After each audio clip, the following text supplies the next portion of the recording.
Hello, everybody. My name is Navid Nayeri, and I'm the coordinator of the Floatech project. I'm very happy to see so many people attending here in person and also online. And it's a very wide spectrum of participants. So we have some students from our lectures in design and simulation of wind turbines, and also representatives from EU policy makers and a lot of scientists and so on, and engineers from companies. So that's a very nice mixture. And as I said, I'm the coordinator of this project. I'm very privileged to have this project, to have initiated this project. And today we will show what is the outcome of this project. So we have some nice items in the agenda. We will have EU policymaker giving input from the perspective of the EU. And then we will give a short introduction into the Floatech project that will be carried out by myself. And then we will have 3 speakers who show the major outcomes of the project. Then we will have a break, a short break, probably a bit shorter than expected or planned. And then we will continue with the plenum and discussion on the topic of the future of floating wind energy. And today the event will be moderated by Ines Martonelli, and so I will give her now the floor for introducing the next speaker. Thank you very much. Good morning, everyone, on site and online. I know we're expecting a lot of people online, so thank you for your patience here as well. My name is Ines Martorell. I work at Unovia. We're partners of the Floatech project, in charge of the work package communication and dissemination and exploitation of the results. Welcome to the final event of Floatech. We are very pleased to introduce today the EU policy officer on wind energy and research and innovation from the European Commission and from the Directorate General RTD. Please welcome Enrico Degiorgis, and he's online. So thank you, warm welcome to him. Thank you.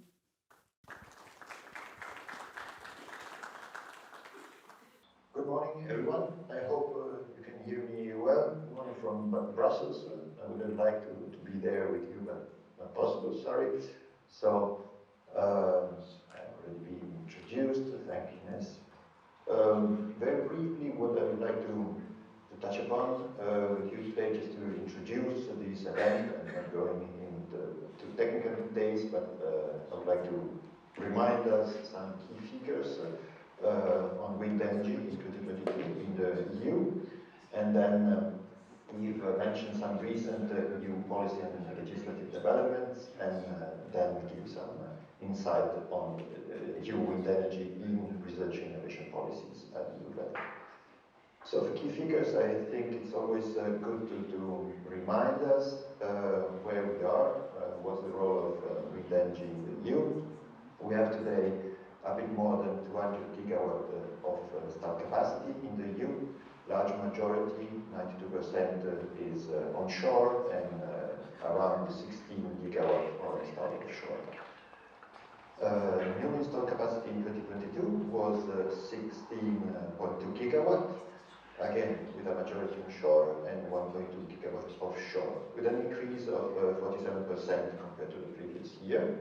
The total electricity output from wind last year was 412 terawatt hours, which represented 16% of the national here of the EU electricity demand. Figures on floating offshore, they're not on the slides, but the contribution so far is minor. The commercial installed capacity is 27 megawatt, and of course, then there are some other projects which are more at the level of pilot projects or demonstrators. Try to move to the next slide. Okay. I think it's always interesting to remind ourselves a bit how the targets at EU level have evolved for wind energy in general and offshore. So in 2020, the Commission published a new offshore strategy, and there the target was 60 gigawatt by 2030 for offshore installed capacity. And then with the Fit for 55 package in July 21, the target, which is here, the overall target for wind was 469. And then the war in Ukraine came, so the need to push even more on renewables and wind, of course. So in May 2020, the target was increased up to 510 gigawatt by 2030, which would mean that there is a need to install 38 gigawatt per year over the period from now to 2030. And as I said in my previous slide, what happened last year was 16 gigawatt. So we have to more than double what we installed. And of course, I have now an echo. I don't know if something has changed. It's a bit difficult for me to speak like this, but I'm going to continue.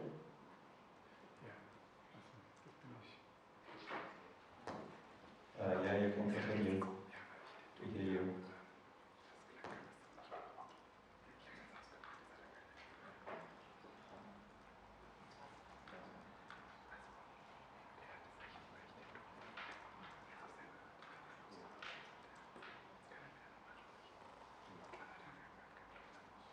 Okay, sorry for, there is a delay in the okay, so going to the recent EU policy and legislative developments, there is a lot going on. There has been a lot of work done. One of the main legislative instrument which has been recently renewed is the Renewable Energy Directive. It entered into force only 10 days ago. A bit more than 10 days ago, it was the 20th of November, and there a EU binding target for renewables by 2030 is a minimum of 42.5%, up from the current target that was defined in the previous version of the Renewable Energy Directive, which was 32. Maybe interesting for the floating wind community, there is this indicative target of 5% of new installed renewable energy capacity to be covered by innovative technologies, and this will have to be defined at member state level. So this is a piece of legislation which is already enforced, published, adopted, done. And then there are some proposals. One is the Net Zero Industry Act, which was proposed by the Commission, and now the legislative process is ongoing. So we are talking about something that is not adopted yet, is not enforced. So it was proposed in March by the Commission with the aim of securing the supply of technologies to accelerate the energy transition and to ensure that the manufacturing processes for certain key strategic technologies, clean energy technologies, are kept in the EU, with the objective of having at least 40% of the EU annual deployment needs manufactured in the EU budget. Another piece of legislation, again proposed by the Commission in March, is the Critical Raw Materials Act, with a focus on ensuring that the EU has access to a secure and sustainable supply of certain critical raw materials which are relevant for the industry sector as well.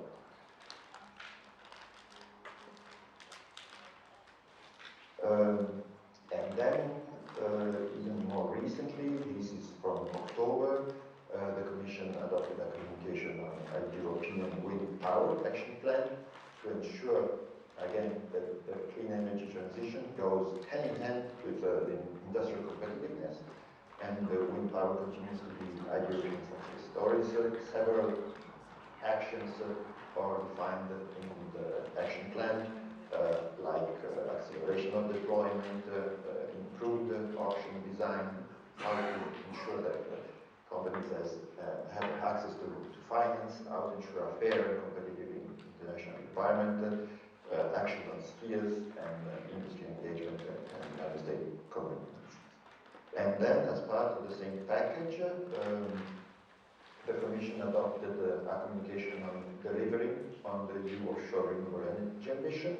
So it's a revision of the EU offshore strategy from 2020 with an update. Several measures, again, are defined here. And looking at the part related to research innovation, there is which is what I'm more working on, and which I think is also more close to the interest of the people in the room. There's going to be, as part of the implementation of the set plan, focus on manufacturing, circularity, materials, skills, and societal needs. As said, a focus on circularity as a priority. Projects funded on advanced materials for magnets and how to reduce the environmental impacts and optimize the social economic impacts and improve industrial productivity and efficiency. Here we see, of course, that there is this need to expand and to increase sharply the installed capacity for wind. But of course, we need to use also seabeds where now it was not possible to install because of the depth. But we have to take into account all these aspects in terms of the environmental impacts that these could have. So moving to the part which is more related to research innovation policies. Again, very recently, you see how many initiatives have been taken really the last few months. The Strategic Energy Technology Plan has been revised and adopted on the 20th of October. The objective of the set plan is to really support the clean, efficient, and cost-competitive energy technologies, but the focus is through coordination and collaboration among the different stakeholders, so member states, associated countries, industry, academia, and so under the set plan, certain structures are defined to facilitate this cooperation. One are the implementation working groups, and the others are the European Technology Innovation Platforms. And this revised set plan in the area of wind in particular modify a bit the scope of the existing implementation working group, which was only on offshore up to now, and now it expands to also cover onshore. And there is a definition of certain cross-cutting task forces on digitalization, circularity, materials, societal needs, and upskilling. You see certain topics are, of course, we covered. Okay, now I finish with this bit of overview on recent policy and legislative development to go a bit more on what happened in the last years in the area of EU RI funding for the wind sector. So in this period of time between 29 and 2022, where the funds under the main work, the framework program for research and innovation went. So these are data covering the framework program 7, Horizon 2020, and that's it. And we see here the area. I again have an echo. So I move on to the next slide, where I present what is going to happen in the next year. So the work program for 2025 under Horizon Europe and for the following years. So the step are now the adoption of the strategic plan for 2025-2027, which is going to be adopted in early next year.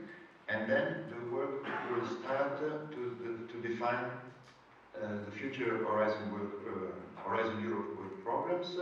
There will be an amendment of the work program already adopted for 2023-2024, just to adapt to for all urgent needs and ensure continuity of some recurrent actions. And then there is going to be a full work program for 2025. But we have to take into account that there's going to be European elections next year, so a new College of Commissioners will take office by the end of 2024. So we'll have to see with the possible new political priorities, and that's why the work on the work program for 2025 will start next year, but will have to be adapted according to these possible new political priorities. Of course, for the definition of the work program 2025 and the topics to be covered there, inputs for the projects are welcome and needed. So we really look forward to hear from projects like yours, Floatech, what possible further needs in the area that you have covered could be. As an input for the definition of the future work program, of course, we are going to also work with the EDIC wind that I mentioned and the implementation working group on wind. Here on these slides I put, but this is more for the slides will be, I think, shared, so maybe it's more for you if you're interested to have a look. What are the projects currently ongoing under Cluster 5 of Horizon Europe in the wind area, and what is coming. Here I think it's interesting to mention this topic, which has projects recently started, which are in the area of floating wind in different sea basins, and so we have three projects, now recently started in this area, and then these are the other topics. You can see it's just also to have a feeling of what the priorities have been. So this is on materials, recycling, circularity, and there are three projects ongoing, especially focused on recycling of blades. And then I'm not going to comment all of this, but I think what is really interesting to be mentioned are the upcoming calls, which are going to open next year in September. And one is going to be on the minimization of environmental and optimization of socio-economic impacts in the deployment, operation, and definition of offshore wind farms. So focus on offshore, which might cover floating as well. And then another one on demonstrations of innovative floating wind concepts. So through this you can see how the focus on floating, and there is an interest to develop further this technology is there. So with this, I thank you very much. I hope you could hear me well, and I look forward to the continuation of the discussion. Thanks a lot. Thank you very much for your presentation and for all the insight on figures, targets, EU policy regulations, and of course the work plan that is coming and on Horizon Europe. So now you can follow the conference on YouTube, and we'll kindly just ask you to close the Teams. Thank you. I will now give the floor to Robert de Luna. Christian Navid Nayeri, to explain to you Floatech in the context. So, a brief presentation of why Floatech. Yeah, thank you. So, yeah, hello again, it's me, Navid Nayeri, coordinator of the Floatech project, and I will give a short introduction of the Floatech project. And so, as we all know, probably the interest in floating offshore wind energy production has increased a lot during the last years. And this transition from fixed bottom onshore or fixed bottom offshore to floating structures has opened a lot of more parameters and design spaces. So there are more challenges, physical challenges within the offshore environment. And that needs new devices new technologies, new approaches, new methods to simulate the interaction between all the involved physics, and including also control technology and materials and so on. So many new aspects have to be addressed, and that's why we initiated in early 2020 this proposal for the Floatech project. And our consortium consists of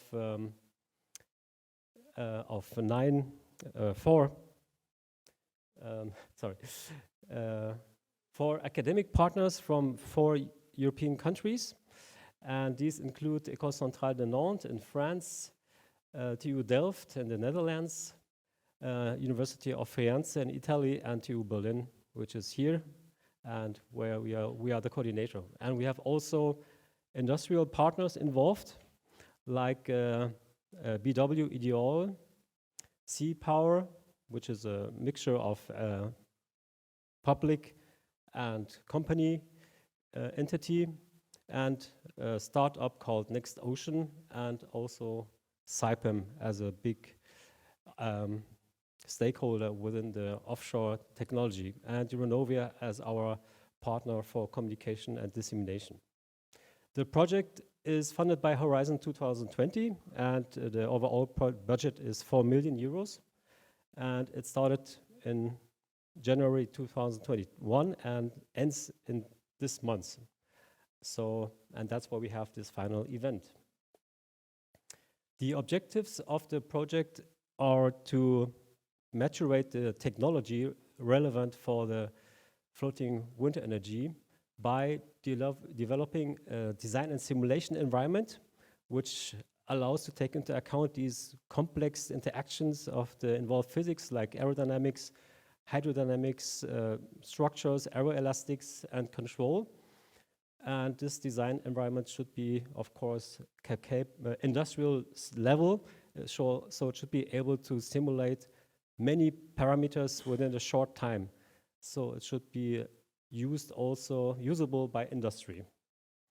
And then we developed 2 control technologies for floating offshore wind turbines, because we can now, with the available degree of freedom of our floating structures, we can also use new methods for controlling the wind turbine. And you will see how these technologies have performed within the project. And the primary goal of this overall project is, of course, we want to make floating offshore wind energy more attractive in an economic manner. We want to reduce the levelized cost of energy of floating offshore. It's still very expensive, and of course it should be less expensive in the future. So our approach is set up through 7 work packages, and which are distributed within 3 actions. Action 1 includes the simulation technology, which contains 2 work packages. The first work package is the development of QBLADE Ocean. The second work package is the quantification of uncertainty and the reduction gained through this new device, this new simulation tool. The second work package is addressing the new control technology, the smart control, and it has 2 work packages. Work package 3 addresses the feed-forward wave-based method. So where we try to take into account the approaching surface waves of the ocean and take them into account in the control of in the operation of the wind turbine. And the other work package 4 addresses the active wake mixing. So we want to enhance the mixing in the wake of the wind turbines such that in a wind park you can create more wind energy. That's action 2. And action 3 is addressing the economic impact. So we are not looking only at what is possible, fancy technology. We want also to see how this fancy technology reduces, hopefully, the costs of the overall concepts. And yeah, we are in a very lucky position that our consortium will continue the collaboration within the next project also financed by the European Union. And this project is called Float Farm. So the name already indicates that we are now moving from individual turbines or just 2 turbines to a bigger context of floating offshore wind farms. And we have increased the number of participants, of partners to 16, and also the number of countries to 8 European countries. And the coordination will be carried out by Joe Severin, again from TU Berlin. So that was a very brief overview of the project, and you have also these nice flyers which again summarize the project. And I will now give over to the next presenter. Thank you very much. Thank you, Navid. Thank you very much.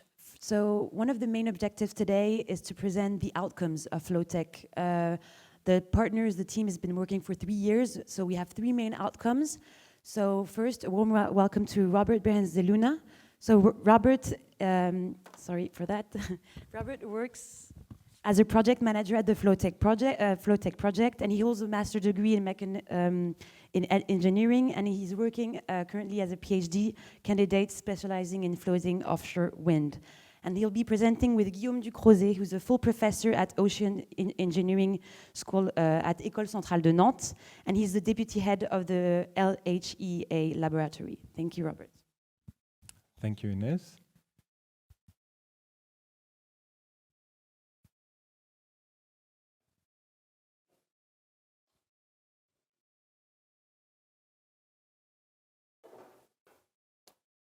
Okay. The slides seem to be a little corrupt, unfortunately, with the format. But I think we can work through those small difficulties, one of the minor ones of today. So thanks, Ines, for the introduction. Thanks, Navid, for the overview of Floatech. I have the pleasure to present one of the major outcomes of Floatech, which is part of Action 1. So this is part of the simulation frameworks and simulation tools that we have been developing and enhancing throughout this project. The small introduction is that, well, if you don't know QBLADE yet, I will basically give you a small introduction to it, what it has been before Floatech arrived. Then in the second part, I'll just talk you through what we have been developing and what has been achieved within the last couple of years. And at the end, I'll provide a short overview of the publications and dissemination actions that we took part in. So QBLADE is a wind turbine simulation tool for load simulation in time. It has been under development at the Technical University of Berlin since 2010. And it has 2 different aerodynamic solvers, one of which we are quite proud of is the state-of-the-art beating lifting line-free vortex wake method that allows you to resolve the wake dynamics explicitly.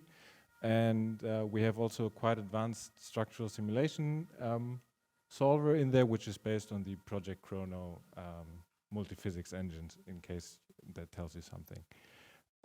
Then we have interfaced a couple of different controller designs, like the bladed controller, the HOG2 controller, but also the TU Berlin, its own controller, of course. And since all of this development doesn't really mean a lot if it's not validated properly or verified against experiments, we've also done that against HOG2, against NREL's OpenFast, the Mexico experiments, and so on. Now, the objective within Floatech was to bring this, especially the aerodynamic capabilities, to the floating offshore domain, and thereby increase the aerodynamic fidelity for those kinds of simulations, because now, with the additional degrees of freedom that a floating offshore wind turbine has, the turbine itself can start to interact with its own wake in several instances, and with lower fidelity methods, you cannot analyze such phenomena.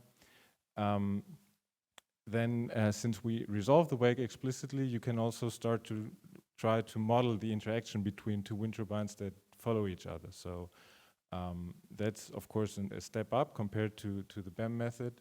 But it also gives us, or researchers within the consortium, the opportunity to optimize control designs that don't only focus on one single wind turbine, but also on packages of wind turbines to increase the overall power output for a pair or for even a wind farm. Very important to us also was that we distribute this tool in a public and free domain so that students can take it up and start to get running in the field of wind energy research, but also researchers can just take a free tool and apply it to whatever research they are working on. So the development that we had to do was basically taking the wind turbine simulation tool offshore, so we had to model the boundary conditions. Of course, that includes waves, that includes the soil interaction with the wind turbine, and also the kinematics from the waves themselves. So we implemented a quite straightforward linear area wave theory then. Then we have to focus on the structural model as well, because now, since below the tower there are additional structures that need to be modeled. And as you can see here to your left, there's the soft wind or the spar buoy type platform. To your right, there's a jacket, fixed bottom offshore wind turbine. This structural model needs to be very flexible in the way it's set up, since you have to be able to modify or to build up very different kinds of offshore structures. That also includes mooring lines, of course.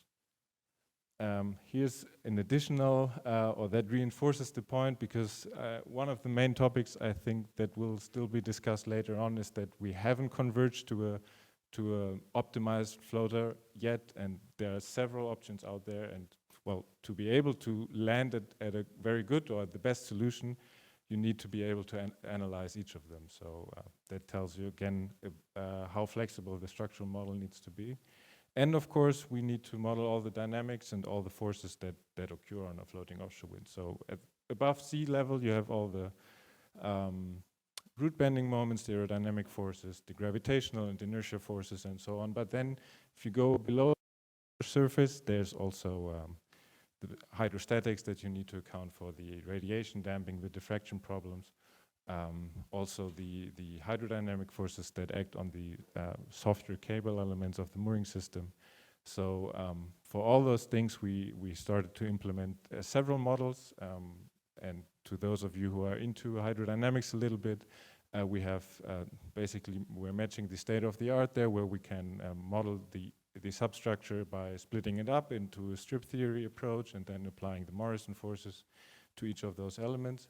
But also we have coupled QBLADE to several potential flow solvers, one of which you will hear about in a couple of minutes in more detail, that in a pre-processing step provide the excitation forces and the damping force coefficients from which we calculate the transfer functions and ultimately solve the forces in the time domain. And that includes also, as you can see here, the quadratic transfer functions that are quite important for nonlinear excitation. And since not every boundary element solver is able to solve those, you will hear about the integration of this into NEMOH in a second. So when we did all of this, this is basically the result that we landed in, and you can see to your left there's a tetraspar, then there's a spar type, or spar buoy type platform, a semi-submersible, or even a vertical axis wind turbine, also on a spar type platform. So if we play the video, that seems to work for once. That's nice. In a quite severe sea state. And then there's also the interaction that we can start to simulate, which is quite interesting, especially for the ones from control, and also cases like this one, but that's for another day probably. Some other examples of the flexibility of the code is some consulting projects that we have been working on, where there's a mixture of floating and fixed bottom offshore wind turbine with a dual rotor concept, or shared mooring concepts with semi-taut mooring lines. Everything basically is taken out as a screenshot from QBLADE. Since all the validation again doesn't mean a lot, all the code development doesn't mean a lot if it's not verified thoroughly. We have run comparisons against the soft wind experiments at Ecole Centrale Nantes. We have run, or we have simulated the cases from the quite famous OC5 campaigns, and also carried out DLC load cases in over 750 sets of simulations to compare the statistical alignment between our development and the state-of-the-art codes like Deep Line Wind or NREL, NREL's Open Fast. All of this was published in quite a few technical reports, as you can see here. I think it's 7 in total. We've written a user manual and a theory guide that can be found in the QBLADE Reads Docs page. And there are also 2 scientific publications pending, and they're currently in the wind energy science discussion phase, and hopefully they will be published soon, before Christmas, hopefully.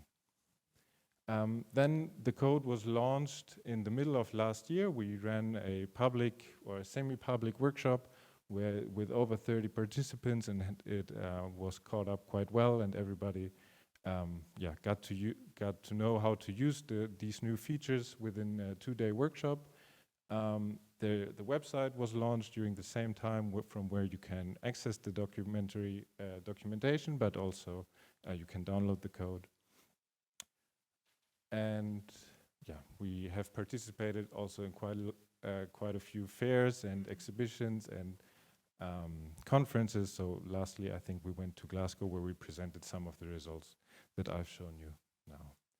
And my last slide is to show you the impact that QBLADE has until now, or has had until now, with over 27,000 downloads worldwide since 1.5 years, with basically almost each country in the world having used it by now. The top countries being the United States, United Kingdom, and Germany. So that shows you that all this development has had quite a lot of impact, both on academia and students, but also on research. And with that, that's my last slide. So I'll hand over the mic to my colleague Guillaume.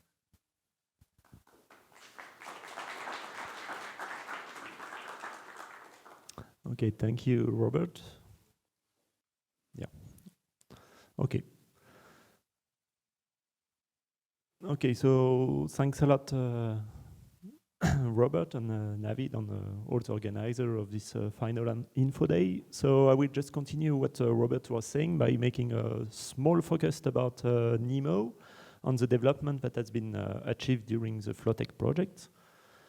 So just for the ones that do not know about NEMOH, so when you solve wave structure interaction problem, like Robert has presented for a floating offshore wind turbine, you need to have a hydrodynamic database that describes how the waves will interact with the structure, and that's the main objective of the NEMOH solver. So this NEMOH solver is what we call a frequency domain BEM solver that solves without any forward speed this wave structure interaction problem. So this NEMOH software has quite, let's say, long history in Ecole Centrale Nantes in France. So it was developed in the late 70s. So you see it's an old topic. But at that time, actually, this was the only thing we can do from the numerical point of view to solve wave structure interactions, because it needs to be very efficient at that time. You can imagine that the computers were not as efficient than today. So we have a long history starting from Aquadin. After, in the 80s, it's transformed in Aqua Plus with some few modifications, and after quite a long time, nothing happened really, up to the 2010s, where quite a huge work has been done by my colleague Aurélien Babary in order to refactor this Aqua Plus solver into what is now known as NEMOH. And after, one of the big job that has been done at that time is to release open source, this linear wave structure interaction solver, that became the world's first open source solver to solve wave structure interactions. And that's why it has quite an impact at that time for such kind of tool being widely used in the community with something like 4,000 users or something. So this was the starting point of Floatech. So what we have done in Floatech is that we have released new developments which are still open source, keeping the same idea that what Robert has presented for QBLADE, to have an open source suite. And we have integrated some very interesting enhancements to the original NEMOH solver that I will very briefly presenting. So in this NEMOH, which is known as the NEMOH 3.0, okay, third version. So the first interesting feature that we have worked on is from the pure numerical point of view to really enhance the numerical efficiency of the software.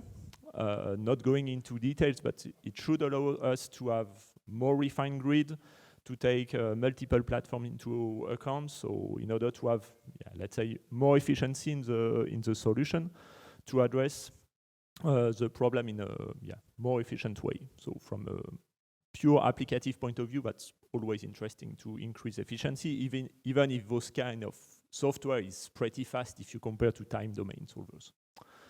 So after other interesting features that has been added to this NEMOH solver, this is quite a well-known issue with potential flow solver using a boundary element method. This is irregular frequency. So in some conditions, you can have some kind of instabilities that appears from the pure numerical point of view, and you have some strategies to remove it that we have included in this new NEMOH solver in order to remove at particular frequencies some unphysical behavior that has been corrected in this new version. And after, as it's not moving anymore. Yeah, okay. And probably the most important new feature that we have in this new release of NEMOH, this is the inclusion of second-order wave loads, which is known as QTF. So those second-order wave loads are especially important when you design a floating structure for the design of mooring system, because this is at the origin of the low-frequency motions that you have on those platforms, which are very important in terms of design. And actually, from the, let's say, numerical point of view, it's quite complicated to include this in the solver. So this is why it has not been done a lot in the literature. And this is what has been included in this new version. And we have validated the developments thanks to state-of-the-art commercial codes. So we took as a reference the Hydrostar code, which is developed by Bureau Veritas, which is a classification society that is well known for his expertise in terms of such kind of solvers. So what is the current state that we have? Here it's just a kind of comparison between the most well-known commercial codes that are solving wave structure interaction problems. WAMIT on Hydrostar on the left-hand side, and the new NEMOH, which is the last column, that has most of the features of the commercial code. So still some few things that could be done if some people have some time and interest in doing few development in such kind of codes. But let's say that all the work that has been done recently allows us to have a numerical model which is almost at the state-of-the-art of commercial code, but which is now released open source. And for sure, this is the first and only open source BM solver that is able to solve for full QTF computations. That is, to our mind, very interesting for the community.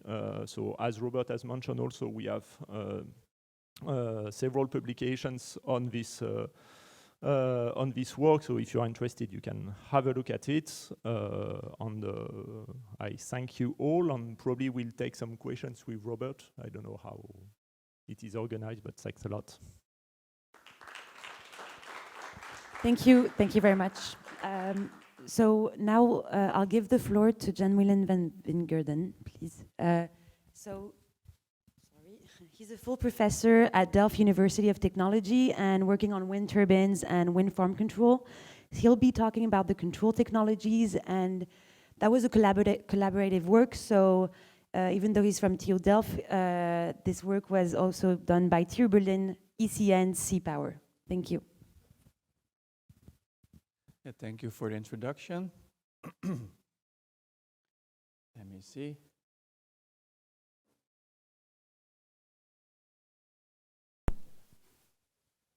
I did nothing, eh? Sorry, one second. Yeah, I clicked.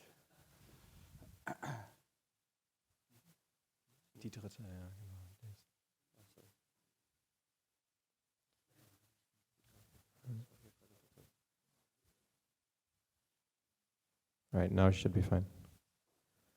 Okay, I want to go back.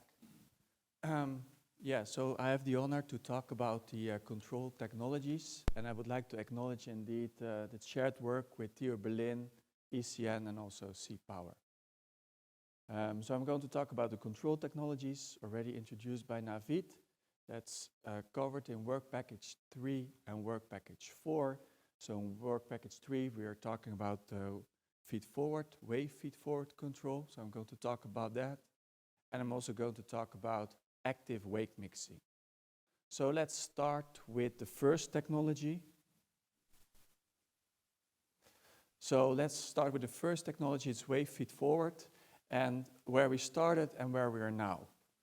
So at the beginning of the project, we had LiDAR feed-forward. So most of you know LiDAR feed-forward, right? You measure the wind, and you use that preview information to reduce loads or increase the power quality. So at the beginning of the project, hey, can we do something similar if we measure waves? So if we measure waves, can we then also reduce the loads or increase the power quality? Right? So the first thing that you need is a certain sensor. I'm going to talk about it a little bit later. But the spoiler alert is no. I mean, you cannot do the same thing as with wind feed-forward.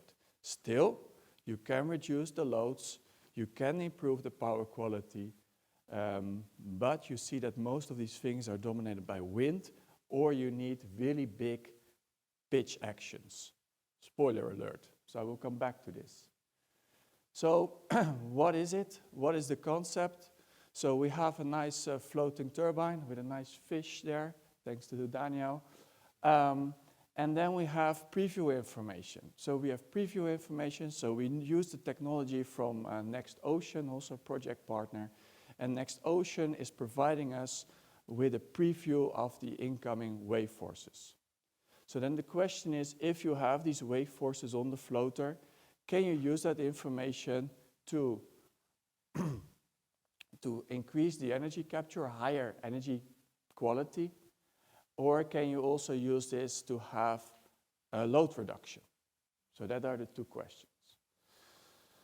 So how does it work? I'm a control engineer. I love block diagrams. I love transfer functions. So this is basically a schematic. So what we did is we used QBLADE. We just derived linear models out of that using system identification. So we excited the forces on the platform with a certain signal. We excited the blade pitch, so that's the signal at the left here, and then we try to learn all these type of dynamics which are in the system. So that are all these yellow blocks, we call them transfer functions.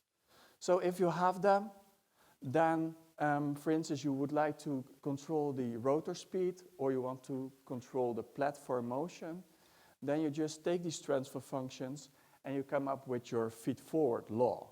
So your control law. So you get the waves in, they are creating these forces on your platform. We use the technology from Next Ocean. If you can measure them, if we have information, then you just plug in your feed-forward control. So your feed-forward control, if you take this expression and you fill it in, then in this case, your rotor speed will stay constant or your power will stay constant. So that's the controller that's focused then on power quality. Now we can do something similar if you would like to target platform motions, and you get a different type of control law. So that are the two types of control laws we tested. Now then you get results, right? You get data-driven. I will be really quick here, but for the control experts, it's a Bode plot, and we just build a controller based on data. And we implement. So if we implement, we can use OpenFast, we used QBLADE, and we also did experiments. So I would like to stress that the controllers are designed using QBLADE. So we did the data-driven modeling using QBLADE, and we do the implementation experimental. So the results that I'm going to show are the experimental results. So we also have really nice numerical results, but for now I'm going to present the experimental results. So thanks to ECN, thanks to Félicien, I have this really nice movie. So you saw we have waves. We have here a floating turbine where you can also capture the motion of the floater. And you see on top where we have some vans spinning, and these vans are mimicking the thrust force on the floating platform.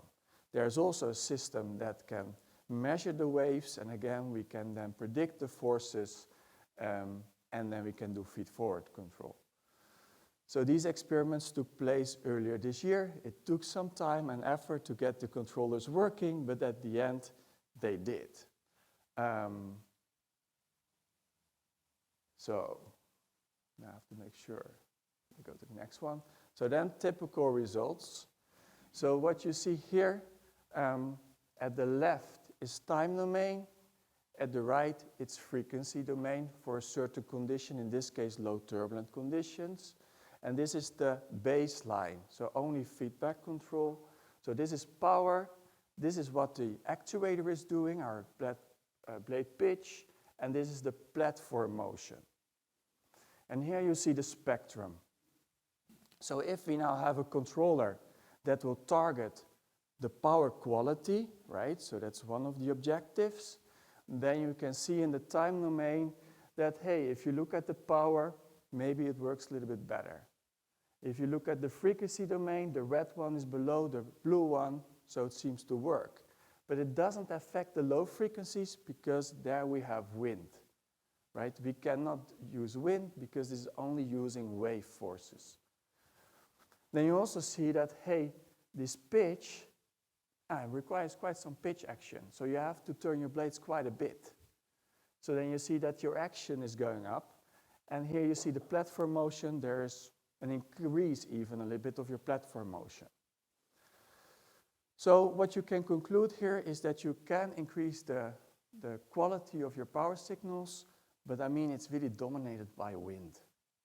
Now then we can also do a focus on the platform motion, and that's really tricky. So if you now look at this figure here, this is the platform motion, so you can have some reductions. So there's a tiny reduction, right? But if you want to have more reductions, then you need huge blade pitch actions. So that is the downside, I would say, of this wave feed forward. So you can do stuff, but it's really limited what you can do, especially if you look at numbers. So if you look at numbers, so here's the power quality. So again, this is with respect to baseline. You have a better power quality. This is what you have to do with your pitch, and this is what the platform. So there's a small reduction. So again, this is the one for a power control. If we then do platform pitch, now then you see that you can have reductions, but you also see what you have to do with your blade pitch, right? So we can do it, right? We can increase the power quality, we can reduce loads, but you need big pitch actions, and it is robust. So I only showed the results for a particular case, but we have done different turbulence intensities, also wave spreading, different directions, etc., all during the experiments at ECN. So that's the first technology. So then let's move on to the second technology. And again, let's start where the first results at the beginning of the project, and let's go to the end. So this is where it started. So this is a wake of a normal turbine, right? And you see that you have a really long wake, and the idea is to look at the effect on the wind farm level. So the concept of wake mixing was there at the beginning of the project. So what you can do is just called the pulse. So you excite the system with collective pitch control that you get wake mixing. And that's really nice because you see some mixing in the wake. And there's another technology which we call the helix. And the helix is doing the same thing, also wake mixing, but the power of this turbine is constant, while here you see huge fluctuations. Now, what is the nice thing about wake mixing? That if you put a turbine in the wake, that second turbine will produce more energy. So that's what you see here. So if you go from baseline to pulse to helix, you see that you go from 6.1, 7.2 to 8.2, right? Uniform inflow, 5D spacing. 5D means 5 diameters of the rotor. Potential, right? So this was the beginning of the project, and then we thought, okay, what can we do?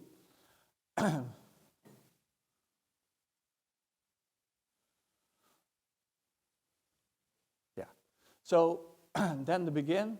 So can we use the concept of wake mixing also if we put it on a floater? right? So what happens if we put this technology on the floater? And what type of frequency should we use? What type of amplitude should we use? So spoiler alert, does it work? Yes, it does. But you have to be careful with the frequencies that you use.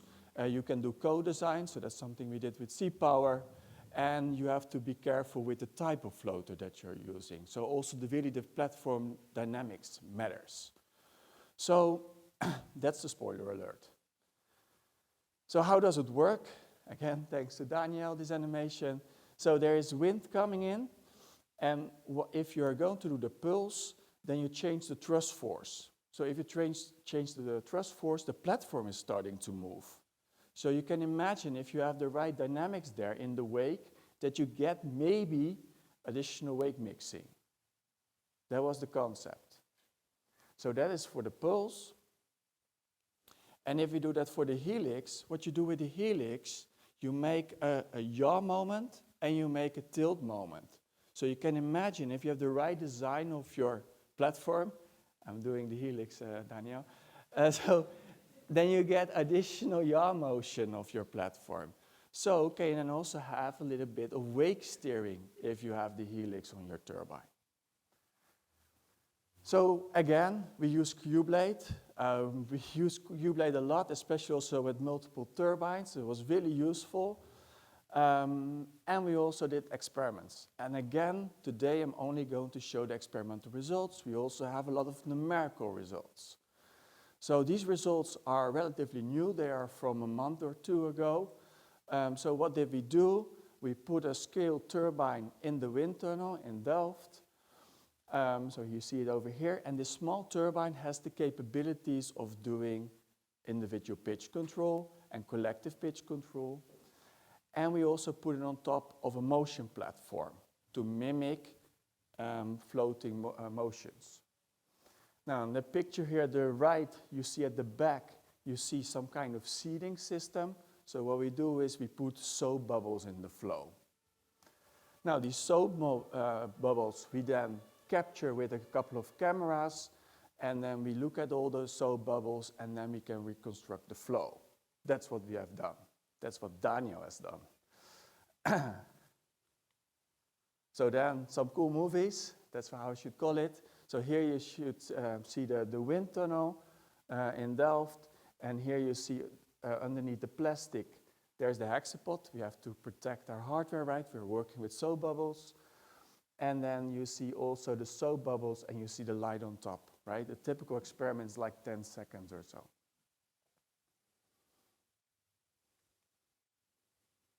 I think this is even nicer because this is still normal operation. At some point you will see that we will put the technology on, and you see it now. So you really see the helix movement in the wake, right? Of course, these are just movies and making movies of soap bubbles. You can do much more with it, right? So you can do analysis, you can look at flow fields, and you name it. So just to give you an idea what you can do, I mean, we have a huge amount of data, and we still have to do quite a lot of processing, but you can really reconstruct flow fields. Now, at the left, you see if you have the helix without a floater. At the right, you see the helix when you put it on top of a floater. You don't see the difference, right? But what I would like to highlight here is that we have these circles at different distances, and then we can just measure the mean velocity, and then we take it to the power 3 as a measure for power. And then we can really compare baseline versus helix, helix with a floater. So that's this picture. So what you see here is, again, the distance, so the distance behind the first turbine, and then you see the relative power gain. So if this is the baseline, of course, it's 0, because that's our reference. If we now only do the helix, so the platform is standing still, then we get these type of gains, right? So depending where you put your second turbine, at 3.5D, you are in the magnitude of between 15 and 20% gain. Now, then it goes up a little bit, up to 5D, and then it will probably settle. What happens now if we have the right dynamics of the floater? You can also have the wrong dynamics of the floater. That's a lot of research and a lot of deliverables. You can find the details there. But if you have the right dynamics of the floater, then the floater is really helping you. So what the floater then does, you get additional gains.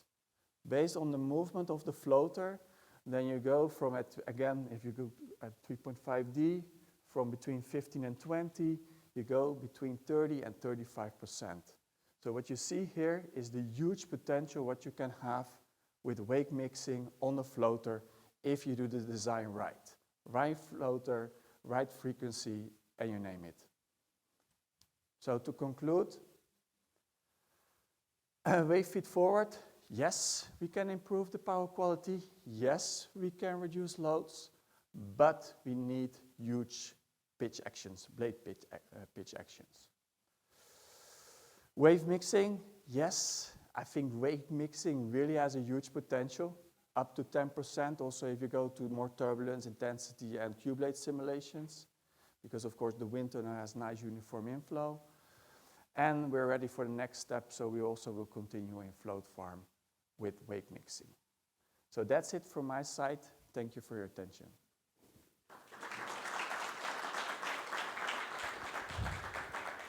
Thank you very much. Yes, I'll take, yeah, thank you. Thank you. So the last presentation before the break is on the LCOE financial breakdown. I'll give the floor to Domenico Coiro. He's a full professor in aerospace field at University of Naples, Federico II. He's also a non-profit research consortium, Seapower, supported by the University of Naples, and a partner of Floatech.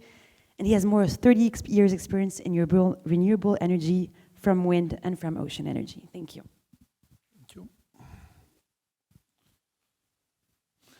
Thank you. And I will have the hardest part probably, because wherever we study and we do, then we arrive at cost money, at money. And so the final objective of this project was also to verify what is the saving in money, or in other words, how we can reduce the price of final energy produced by these components. So the objective of work package 5, which was the main objective of our work with Seapower, was that of estimating, to set up the procedure to correctly estimate the levelized cost of energy, which is a sort of cost of energy actualized today. And to do this, you need to basically to work to evaluate how much the turbine would cost with capex, so the cost of components of material, plus you need to add the cost of operational and maintenance of the turbines, and then the decommissioning cost at the end. These are on the upper part, and then what you want to do, you want to minimize the number. It means that you want to increase as much as you can the annual energy production of the turbine, single turbine, or a farm of this floating turbine. And the duty was that to evaluate what would have been the impact of this technique that Jean-Willem just presented before, controlling technique, on the costs. Because obviously, if you set up some controlling technique and then they do not have an impact on the cost, probably is nice scientific job, but you need to prove that with those control technique, you are not increasing the cost of a final energy. Oops, sorry. Just to remind to all of us what we're talking about of turbines, in this case 10 megawatts, so which is not the largest turbines today, that we are setting up on a floating platform. These turbines are 178 meters, this one specifically in rotor in diameter, but the impressive number is the amount of, I don't know why the pointer is not working, right? But those go on the screen, sorry. But it's the amount of total weight of the turbines, of which most of this 24,000 tons of steel, 22,000 out of those 24 are related to the floating platform. So we are talking of massive systems, generally speaking, along with also, mooring lines, very long, 750 meters, 800 meters. And so the objective of reducing the cost of components and so the increasing of energy from another side are two important components in order to minimize the cost of energy produced by these turbines. So the procedure for the estimation of a cost is that to split the turbines in its main basic components, which are tower, blades, platform, and mooring. For each of these components, you need to set up a modular, in a modular system, a way of evaluating the cost. In other words, means if you increase the load somewhere, how this load, or reduce the load, how this load can affect the cost of that component. So you have to do some calculation, evaluation in order to see if thickness of steel is going to increase or reduce. And at the end, you make the costs of the components proportional to the, let's say, the material, the mass you have at the end of this single component. Then, after you have done that for a single turbine, then the same procedure, somehow you have to report for a farm. So when you have a farm, things changes because obviously you have a number of turbines altogether. Each turbine is producing differently from the turbine in front of it because it depends on the wake, as we'll see now. And then you have to set up also a procedure to evaluate what is the energy production of a whole farm made of a certain number of turbines. How you do this cost evaluation? In the cost evaluation, there are many components. First of all, the first part is the simplification of a structure, because it's very hard to have a very detailed analysis of the turbine. So you simplify the structure to set up a general cost model. Then you need historical cost data, historical data regarding the turbines. You have to assume discount rates, for example, inflation. You have to assume some inflation in order to foresee the performance of financial things before even within 20 years. So use some statistical models as well. You have to take in account the material price variation. As we know, in the last years, price of steel, for example, has increased significantly respect before the war, for example. And also labor costs are all components that get into the evaluation. In the same way, you have the modeling of those components, as we said before, and with all this information, you can set up cost modeling of the turbine. So the procedure from this point of view, when you have this modeling somehow verified, is relatively straightforward. So you take the components, you set up the model to represent the components, then you see which of these components are affected, for example, by the control, by each of the control we have seen before, and then you evaluate all this one, and then you see if the effect of cost of energy, how much is that effect, if that would increase the cost of the energy produced, for example, for the control, or if it will decrease the final cost of energy. Just to give you an example how to produce, how to evaluate the energy of a whole farm, as you can see in reality, the wake have this sort of, the wake of each turbine, is open. We have seen also the video of John William before. And so you have to assume a modeling this wake, the shape of this wake in a simple way in order to evaluate the whole energy the whole energy produced by the whole farm. So what we did is simulating, assuming a shape of these turbines set in one in front of the other, and we assume some shape of the wake such that with the simple model you can evaluate how the turbine following the second turbine, the third turbine, fourth turbine is affected by this wake and how the energy is reduced.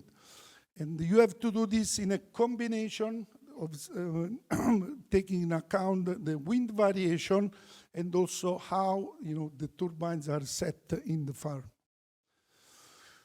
And this has been done using, obviously, a lot of run using QBLADE, developed in the same project. So you have to take in account different combination, wind direction, wind speed. You have to take in account the meta-ocean condition where the turbine is set. So there are a lot of parameters to take in account to make this sort of evaluation. This is not a simple task due to different high number of possible combinations. At the end, as already John William anticipated, if we see here starting point of a baseline, which is 176 euro per megawatt hour, which is a sort of average two-day very high prices we can notice, and this is the reason why this is the price for 100 for each megawatt hour produced, which is high compared to the same fixed bottom offshore turbine, and it's high compared to the onshore turbine. The reason why Floatech is here is just to try to reduce the price of this floating wind turbine, which actually is still high, and we try to bring down. So this turbine here, this is the price of a single turbine, but when it goes in a farm, as you can see, the price goes first down depending on the number of turbines. As you rise with the turbine number up to 47, the price is going to let's say, increase, but it is still less than the price of a single turbine. Here you can see how the impact of feed-forward wave control that we have seen before is none on the LCOE. So here there are two curves, one with LCOE with control and one without. So there are no impact on that. But as Jan William said, the impact, major impact of this type of control is on the power oscillation, reducing power oscillation, which is a power quality, how you deliver the electricity to the grid. Less power oscillation means better power quality to the grid. So everybody's happy about this, but regarding the cost, there are no impact on the cost.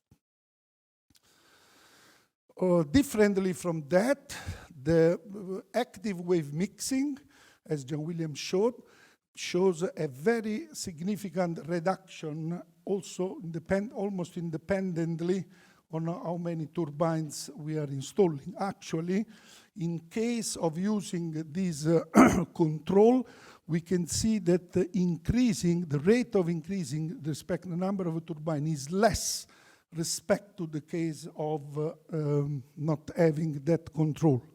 So we can see that with the control, we can keep the price much less respect to the case without the control. And so we can reach up to 6% of reduction of energy, cost of energy, which is an interesting number, at least for a farm of 50 turbines, 49 turbines. So probably if you go more, we're almost in a flat part, but we can still gain something for a larger farm respect to this one.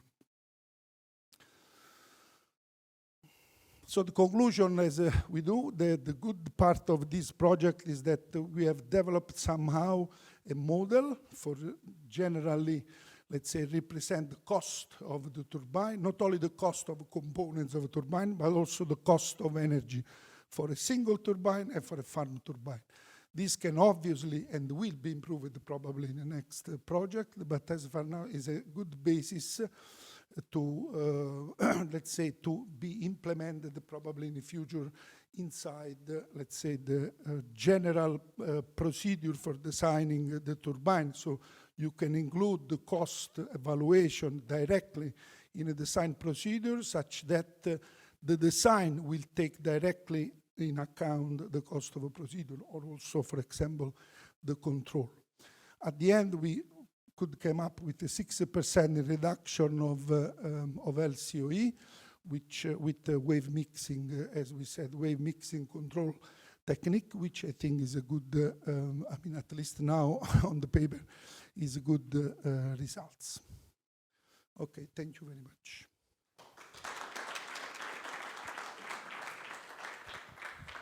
Thank you, everyone. So we're running a bit short on schedule, but what we can do is 10 minutes break, and we'll come back at 11:55. Thank you very much.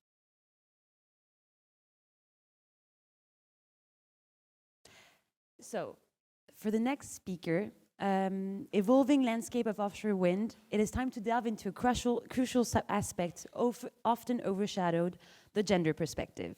So let's welcome Marie-Laure Ducasse from the Floatech project, an R&D engineer in fluid mechanics currently working at Saipem. Thank you.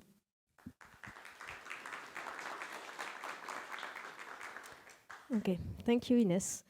So yes, let's move away from technical aspect a little bit and talk about gender gap issue.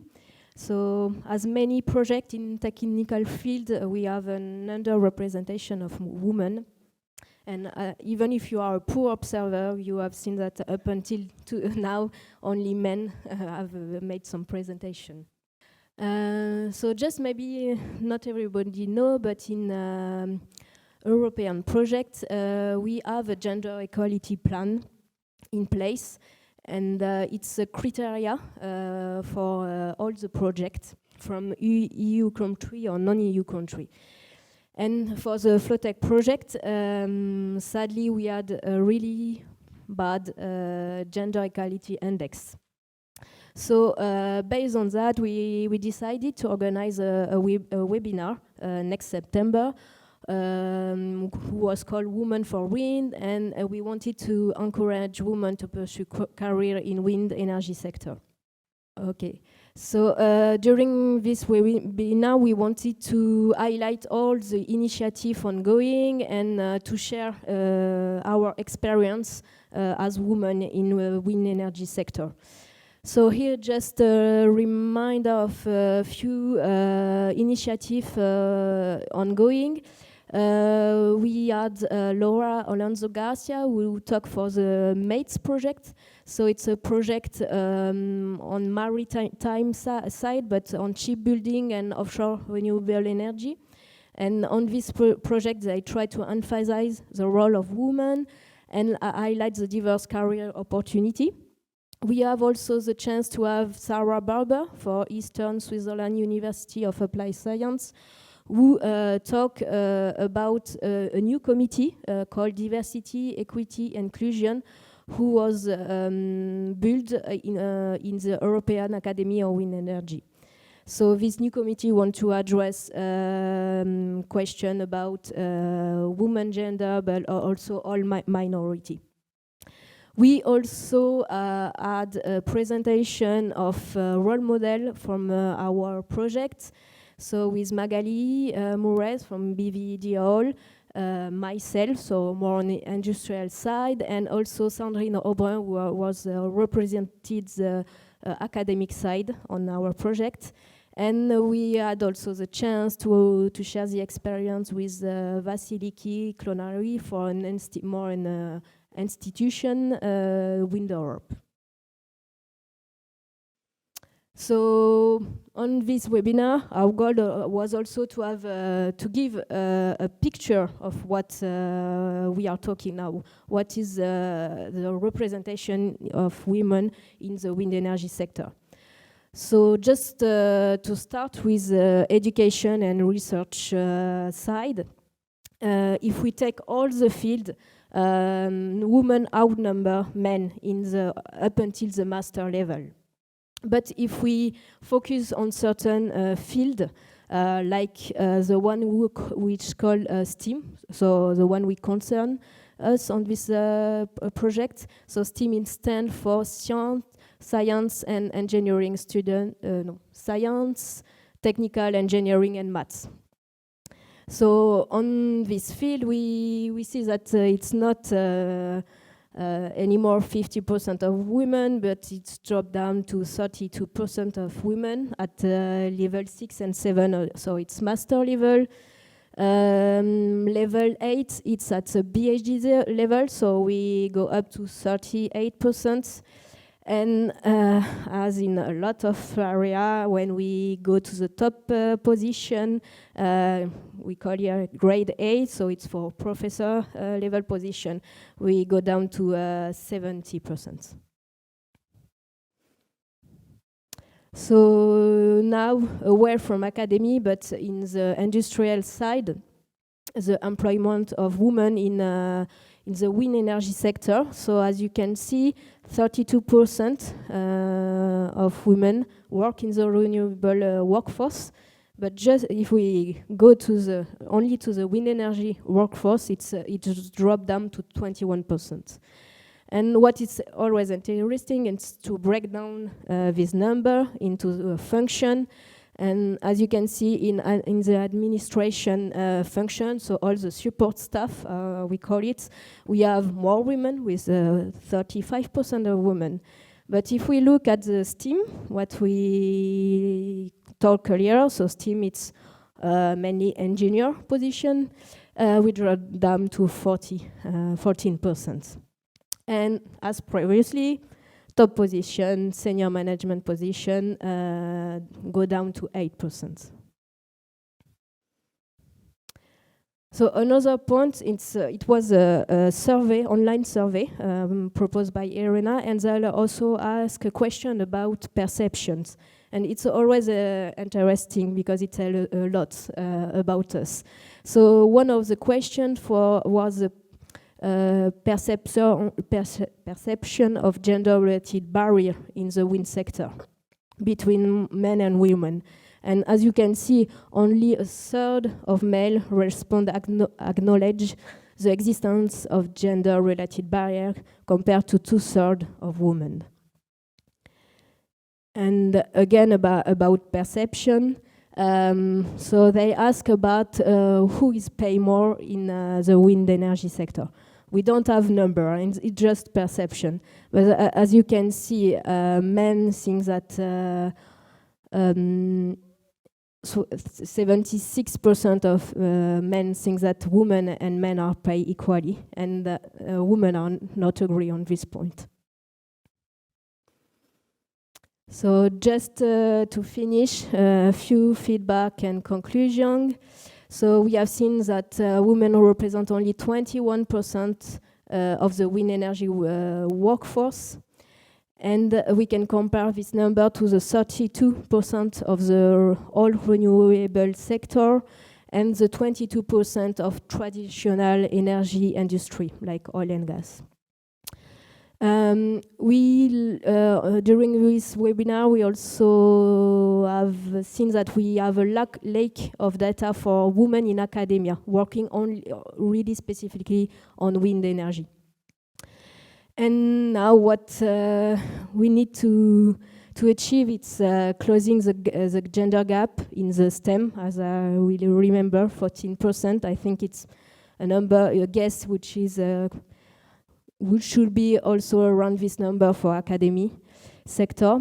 So we want to close the gender gap to achieve a society based on equal opportunity, of course. Gender gap, its team need to be addressed throughout the whole education, research, and innovation system. And last but not least point, it's on the institutional change.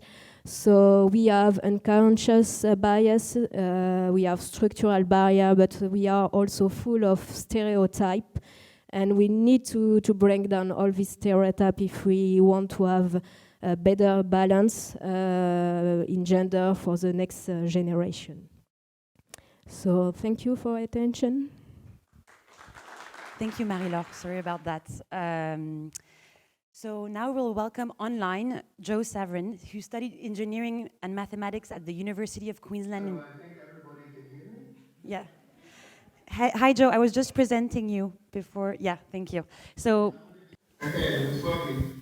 Yeah, good afternoon, everybody. Thanks, Marie-Laure, for your presentation. Extremely important topic. I'm going to be following up with sort of what's next for the Floatech project. So I'll present myself first. My name is Joe Saverin. I'm a postdoc researcher here at the team. I was work package leader for work package 1 in Floatech, and for our upcoming project, I'm going to be coordinator. So that's a nice segue into the next topic. By the way, I'm really sorry for everybody who's there in person. I would have loved to have been there today, but unfortunately I got corona a few days ago, so probably better if I present remotely. Okay, so as I mentioned before, the follow-up project is,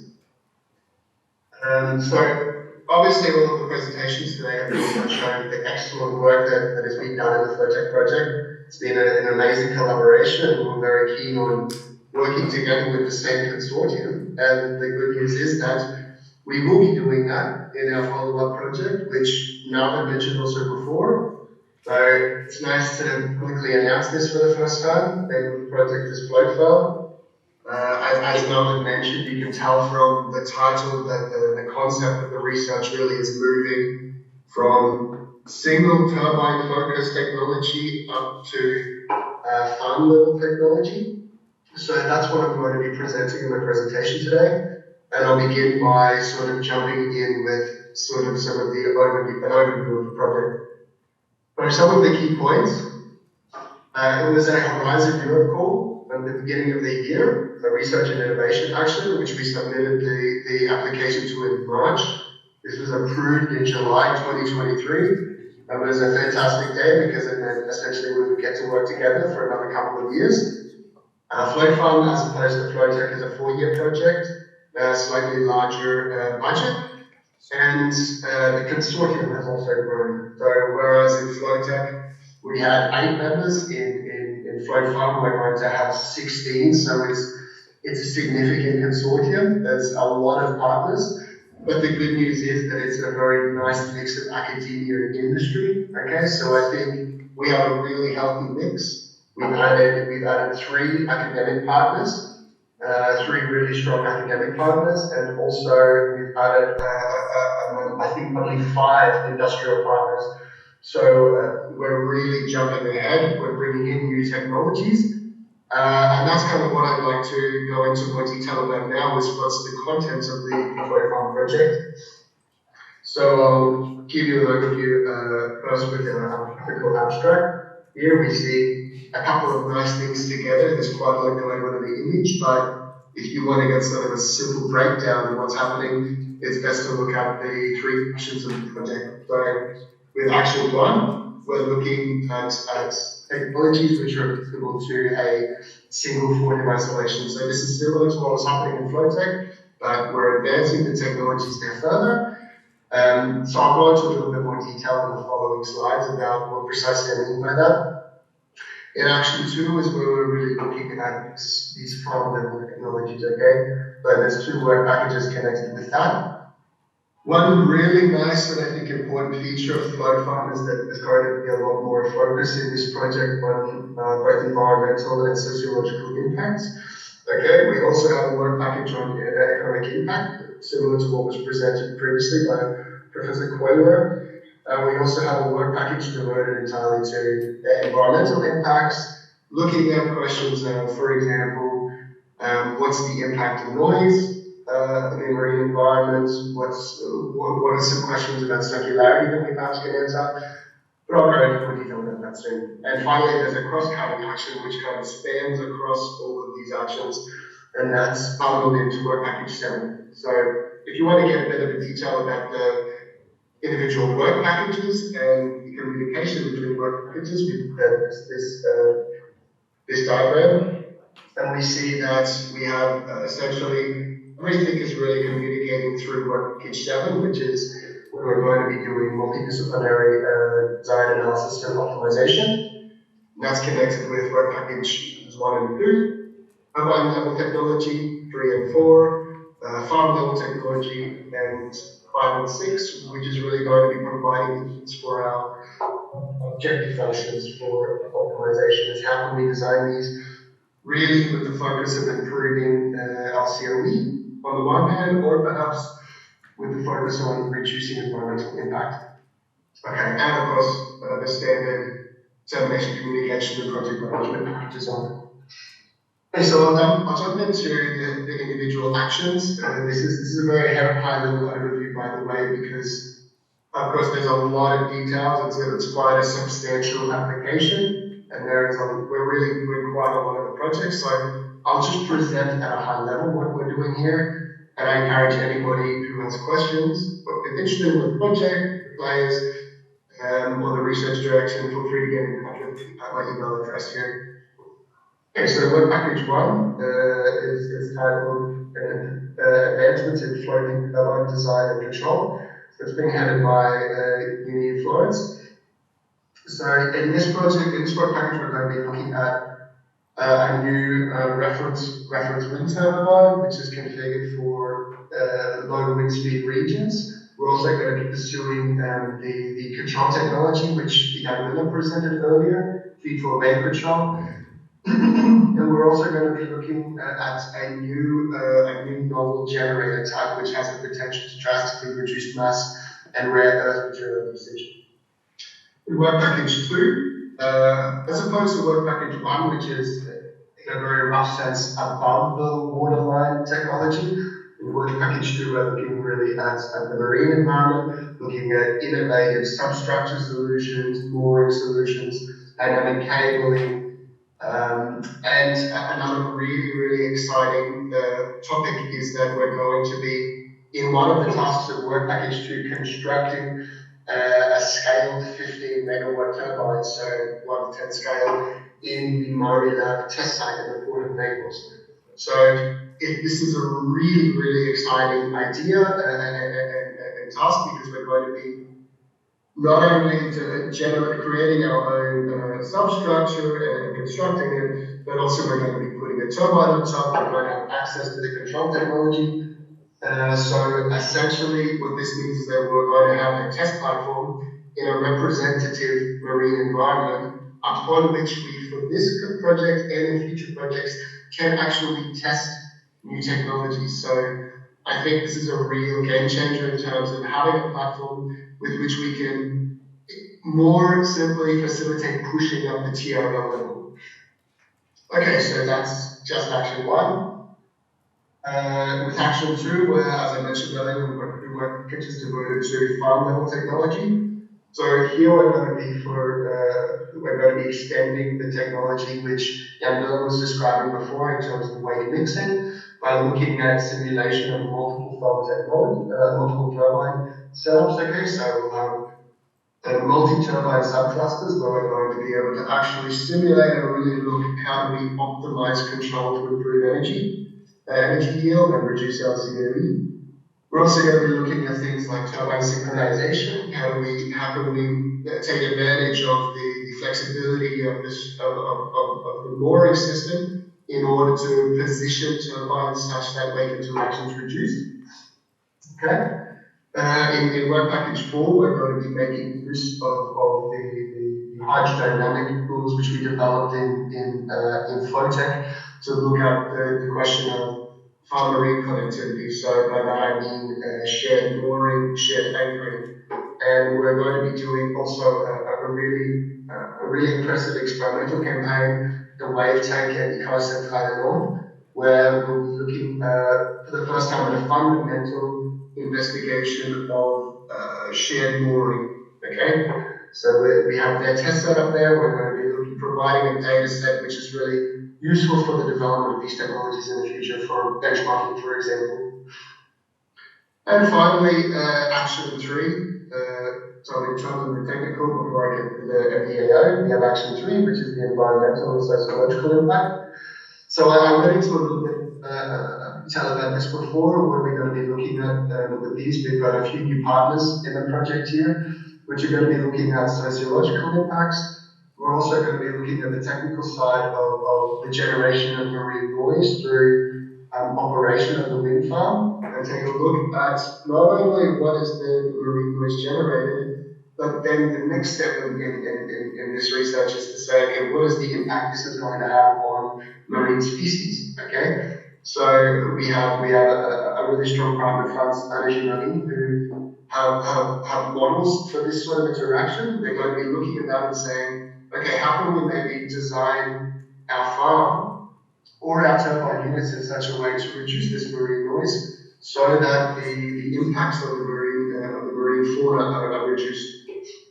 And equivalently to Floatech, we have the economic impact work package. Again, it's going to be taken over by Seapower, which is great because we could see we're pretty quarter of the great work that they've done, where we will advance economic models and LCOE models to try and provide quantitative data on what is the actual reduction in cost that we can achieve with these technologies. Now, I think a really important point to emphasize is that it's nice to simply introduce a technology in isolation, let's say, for example, a generator concept, but there's no real point in implementing this because you could just on its own and looking at simply the impact of this on its own within the whole of the turbine unit, because the reality is that for every new component, we redesign the system. This is why we really wanted to have a work package which focuses on this in Float Fund, particularly co-design of the turbine and control and platform, so that any of these introduced technologies can, one, we can really get realistic assessments of the impact of their inclusion in a holistic system, but two, bring the coupling in the other direction, such that, okay, we're introducing new technologies, how can we redesign the full system so that we optimize, for example, LCOE, or we optimize reduce environmental impact? Okay, so obviously there's quite a lot of topics which we're touching in Float Fund, but I for one can say I'm really, really extremely excited about it. So many interesting cool things that we're going to be doing. And we're looking in so many new directions, and I think we have an enormous potential to really make a difference in wind energy technology and the wind energy sector. So if you would like to know more, keep an eye on the Floatech social media feeds. Also, please feel free to get in touch. There's my email there. And as long as you keep an eye on the social media, we'll keep you up to date with events that are going to be happening in Floatech. So I would love to have a question round right now, but I believe that there are some audio problems. So perhaps that's going to work in the next round, in case anybody has some questions that you'd like to publicly pose. Otherwise, yeah, looking forward to seeing you in any of the events that we might be having for Float Farm from the beginning of next year. Thank you.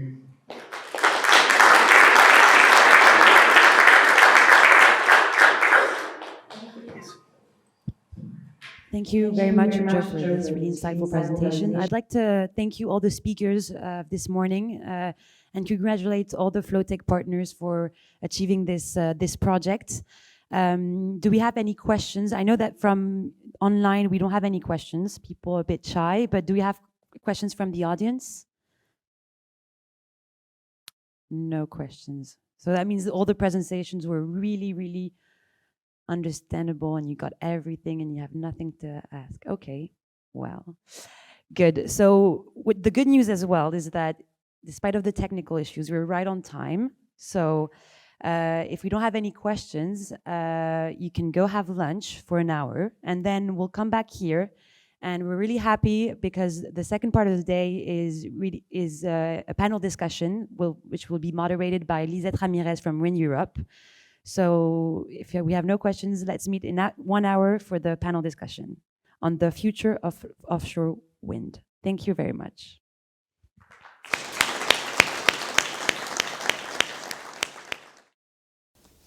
So welcome everyone back. Thank you for that delicious lunch. And now we have a 1 hour panel debate followed by a 15-minute Q&A. So keep your questions till the end. And we have, now we're going to talk about the big picture. What is happening in floating wind? Where is the market today? What are the remaining challenges? And of course, how can research help all of these objectives that we have in Europe, but also globally? So without any further delay, let me introduce our panelists today. We have in order, so starting on my right side, Guillermo Nuno, he is CEO of Blue Oasis. Then we have Athanasios Kolios, professor of DTU. we have with us also Alessandro Bianchini, also a professor from the University of Firenze, Navid Nayeri, who is senior researcher from TU Berlin, and finally, Andreas Wallstad, who is a freelance journalist working a lot in offshore wind and energy in general. So here we are. It's a very diverse panel, so I'm looking forward to maybe get some different perspectives, not only focus on the academic part, but also on how do we see this fitting into the larger picture of the developers and so on. Let's start with where are we today? Well, it's been quite some hectic years since the energy crisis kicked in. This was right after the COVID-19.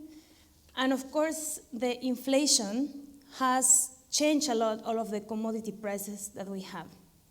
In fact, for offshore wind, we've seen that the prices in the past 2 years have increased by up to 40%.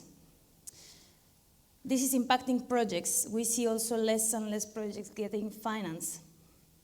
As a reminder, also 80% of the ocean has waters that are too deep, so more than 50 or 60 meters, to use the currently used bottom-fixed foundations, mainly monopiles. So taking these two conditions into consideration, what do you think is then the main competitive advantage, or what is really the value, extra value that floating is bringing into this picture? Is it going to solve any of these two, or anyone would like to start, or should I point fingers? Okay, let's start with you, Athanasios. I see you took the, it was to give it away. No, that's fine. I hope you can hear me okay. First of all, thank you very much for organizing this panel and the very interesting discussions this morning. I mean, definitely this Floatech has been a pinnacle project. So you mentioned about hectic times. So this is one way of looking at things. I would say that these times is also a test for the resilience of our industry. Because what we see is that prices are going up, there are supply chain issues, however, we're still increasing our targets for sustainable energy and energy coming from wind. And this is something that is indeed very important. So we are not only sustaining the targets, but we are increasing the targets. This means that we will need to harvest energy, a lot of energy, and maybe in different ways to what we are doing today. So no doubt, we need to focus in whatever it is we are focusing, but we also need to focus to floating wind, because this will unlock new markets, new locations, new countries, but also it will enable further innovation. So my quick message is that no doubt, floating wind, it is a time for floating wind. I mean, I started with research in floating wind 15 years ago, and there were many instances where we thought it's coming, it's not coming, but now it is definitely coming. So we're talking about more countries having legislation on the topic. It is becoming more real. But again, we need to see how we can enable this, and I guess that this is something that we'll be discussing later on. Guillermo, do you have a different opinion as a developer? No. I just have more aggressive opinion, as always. No, I mean, in Portugal, so as you maybe people know, I know some people here. I come from the Netherlands, so I saw the Northern Europe perspective, and now I'm in Portugal, the Southern Europe. In Portugal, it can only be floating. So our continental shelf is very deep, very fast. So there was an auction.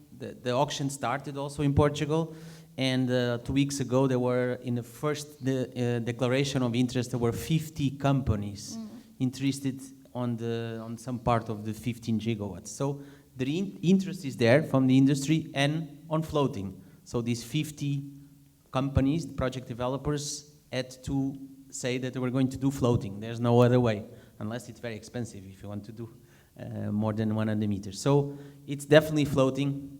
It's in Portugal or in Spain or in those areas, it's definitely floating. Portugal is a huge economic exclusive area, maybe together with Denmark because of Greenland. So there's a huge potential there for floating. The problem in Southern Europe compared with Northern Europe is the supply chain. So you can make everything here in Germany, but we cannot make everything there. We can only make coffee and a lot of nice food. But here you can make a lot of the things that we cannot. So the supply chain and the European resilience and Europe as a whole making stuff to deploy somewhere else within Europe, it's a big problem. And in the debates we had in Portugal, everybody's talking about harbors, operation, ships for operation, and how to make the turbines, more even than the platforms, the turbines. Those are the critical points I want to point out. Okay, let me pause a bit the discussion here because considering these two interventions, I want to address that I think there are two elements important here. So it was already said that floating, in fact, has been in the market, or let's say has been already proven for 15 years. So it's not really like a new something, okay? It's a technology, it's proven, but indeed it lacks the volume and the experience to also develop a supply chain. It has been mentioned as well. And it was also mentioned that it is a necessity. It is the only way to bring offshore wind to some regions. And also, despite, and this was a very interesting comment, despite the prices of commodities going up, most or all countries are increasing the targets. In fact, they have increased so much the targets that if we compare quickly where we are today, we have at the moment 210 megawatts of installed capacity in Europe for floating. And we are leading the world with this amount, which is less than 1% the total installed capacity in Europe, okay? And by 2030, if we take what governments are pledging, they want to do over 10 gigawatts. That's a massive scale up, or a massive step, if you ask me. So taking a bit this into consideration, I would like to ask then our other panelists, what are the main challenges then that the technology is facing in order to move? If we know already, if we are agreeing that it's needed, the commitments are there, then what are the challenges? Why is this not happening? So my experience in Italy is pretty similar to that of Portugal. So floating wind is also important because it's changing the way our governments are, let's say, approaching wind energy. You know, in Italy, for example, the beauty of the landscape is a national asset. And so for us, refusals for onshore wind are like 70%. So instead, the idea of putting wind turbines in the sea is partially changing this. And we are seeing an increasing attention of our politicians and governments to this technology. There's going to be a national event on this in a few days from now. Regarding the challenges, so you know, I work mostly on the, let's say, technical side of the problem. So honestly speaking, from the technical side, I'm not that worried. So we had a lot of experience into onshore wind, and I think we can face the challenges. It will take some time, some effort, but we will find technical solution to make these turbines work very well. One of the challenges I can tell you, because I see in my countries, is what was mentioning before. So ensuring the supply chain and especially the way of installing these turbines is not trivial, because most of the countries where you have a lot of potential, like Portugal, Spain, or Italy, whatever, we have a lot of ports because we come from a maritime tradition which dates back to thousands of years ago. But the problem is that our ports are not that big in general.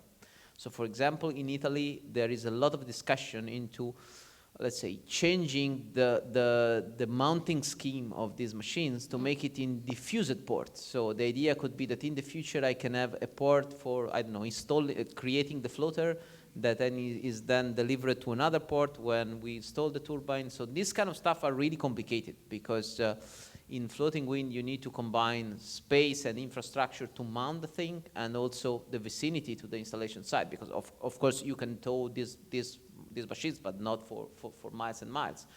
So to me, it's more a logistic problem to the moment, not a technical one, honestly speaking. So all these projects that we are seeing, the results of EU project, are showing massive improvements into the technology. So, okay, Navid, do you have a agreeing opinion or something different is the challenge? Yeah, well, I see some technological challenges because it's as this Floatech project was motivated, we are seeing different, more complex interactions on the floating structure as compared to a fixed bottom. And we have a wide range of solutions or ideas how floating structures can be designed, how they can be fixed or not fixed to the bottom with catenaries or mooring lines or tension leg systems. So there's a vast variation of solutions, and that makes things much more complicated to make it a product which is cost efficient. And I think the cost efficiency, that's a huge challenge. And you see there are only a few major OEMs who attack this challenge of producing offshore floating wind turbines. And some are facing a lot of investment costs. And that's why we try, and I'm very thankful that we get this funding to have this project and to be able to help on finding ways to make the design and the decision on future solutions easier.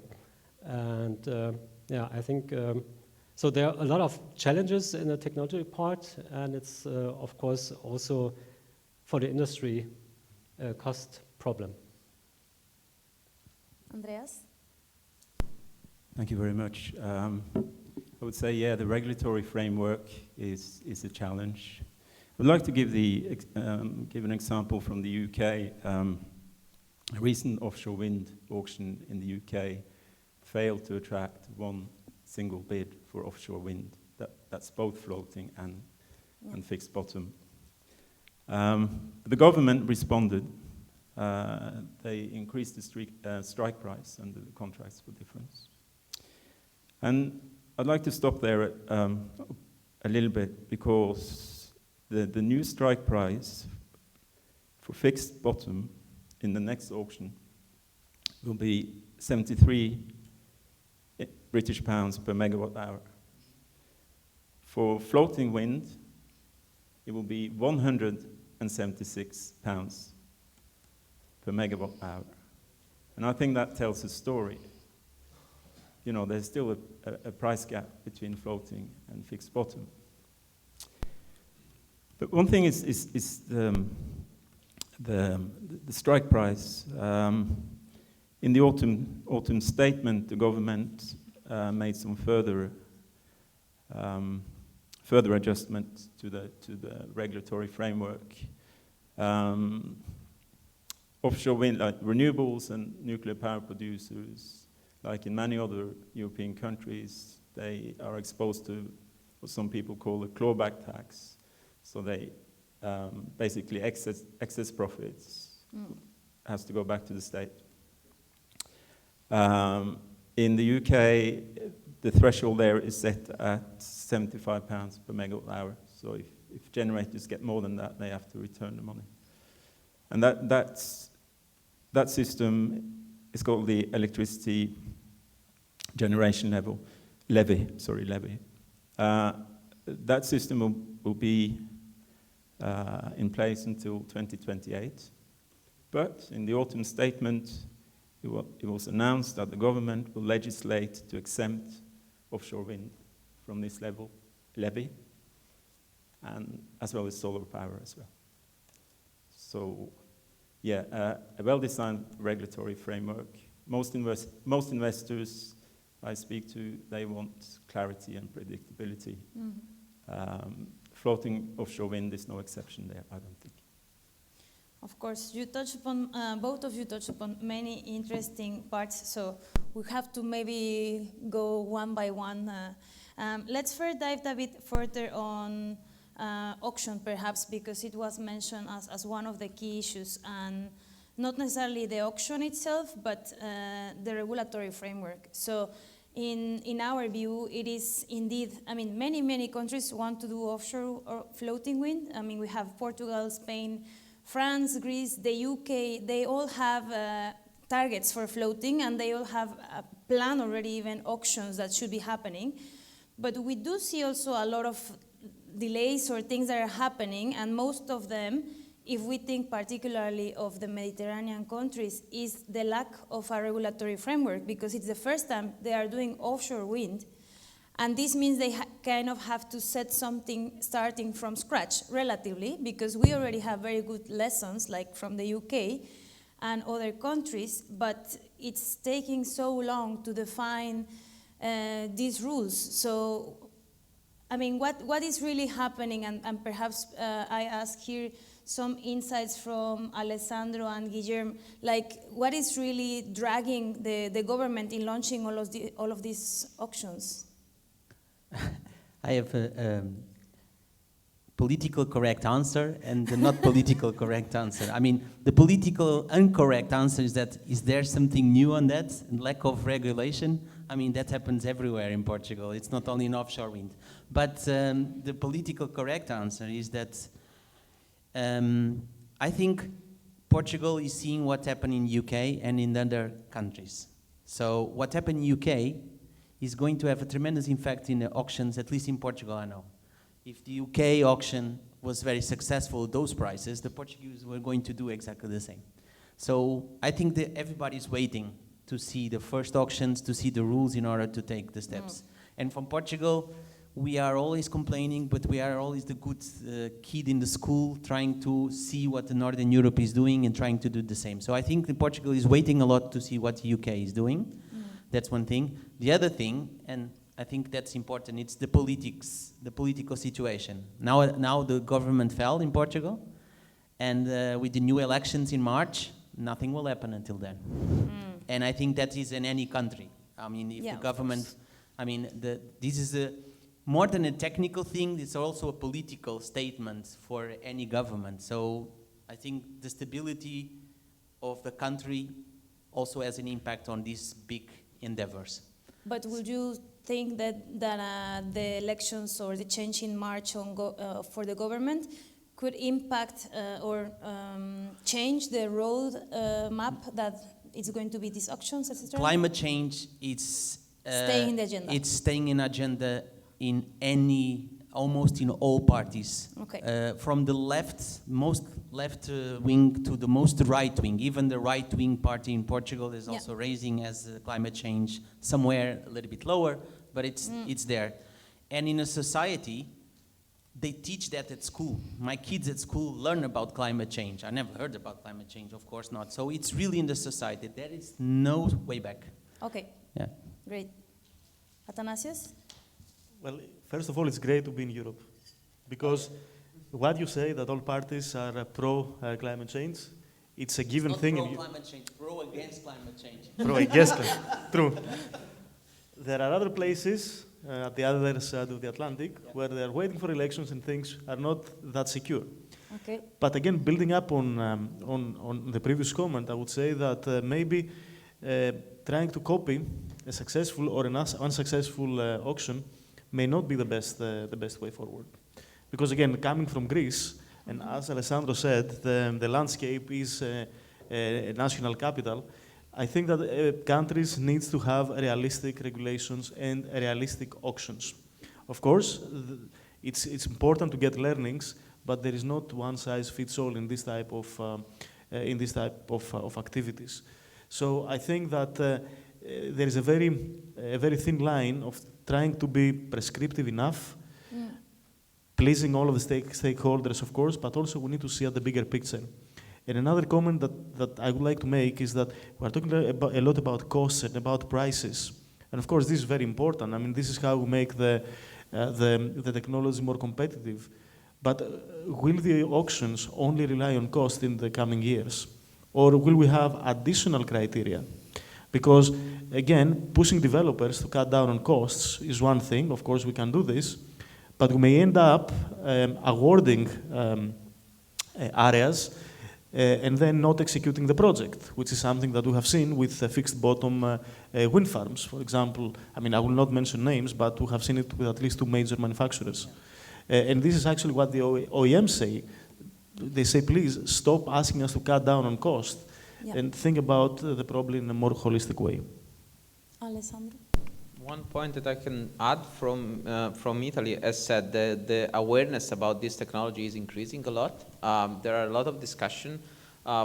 For us, it's completely new. So we did not have offshore wind up to a few months ago. You probably know that the first offshore wind farm is in Italy, but it's a very close to shore offshore, but it's offshore. What the government has announced is that they are trying to, let's say, to define permitted areas. So they are trying to define within our maritime space permitted area. And this is something that, of course, from one point of view is positive because testifies the increasing attention to that. But I've been participating to a couple of discussions, and experts tend to be against this approach and propose the opposite. So the opposite could be only tell me which are the denied areas, and the rest I can choose. Because one problem that project developers are experiencing is that they are, let's say, defining permitted areas based on a lot of constraints, and it's perfectly fine, as Athanasios said. But then it could be the case that this area is compliant with all the constraints for maritime transportation, landscape impact, and blah, blah, blah. But then probably the seabed in that area in the Mediterranean is not suitable to make moorings. And so you have created a permitted area, but it's not really permitted, so it's unfeasible. And so the idea, the proposal is to have a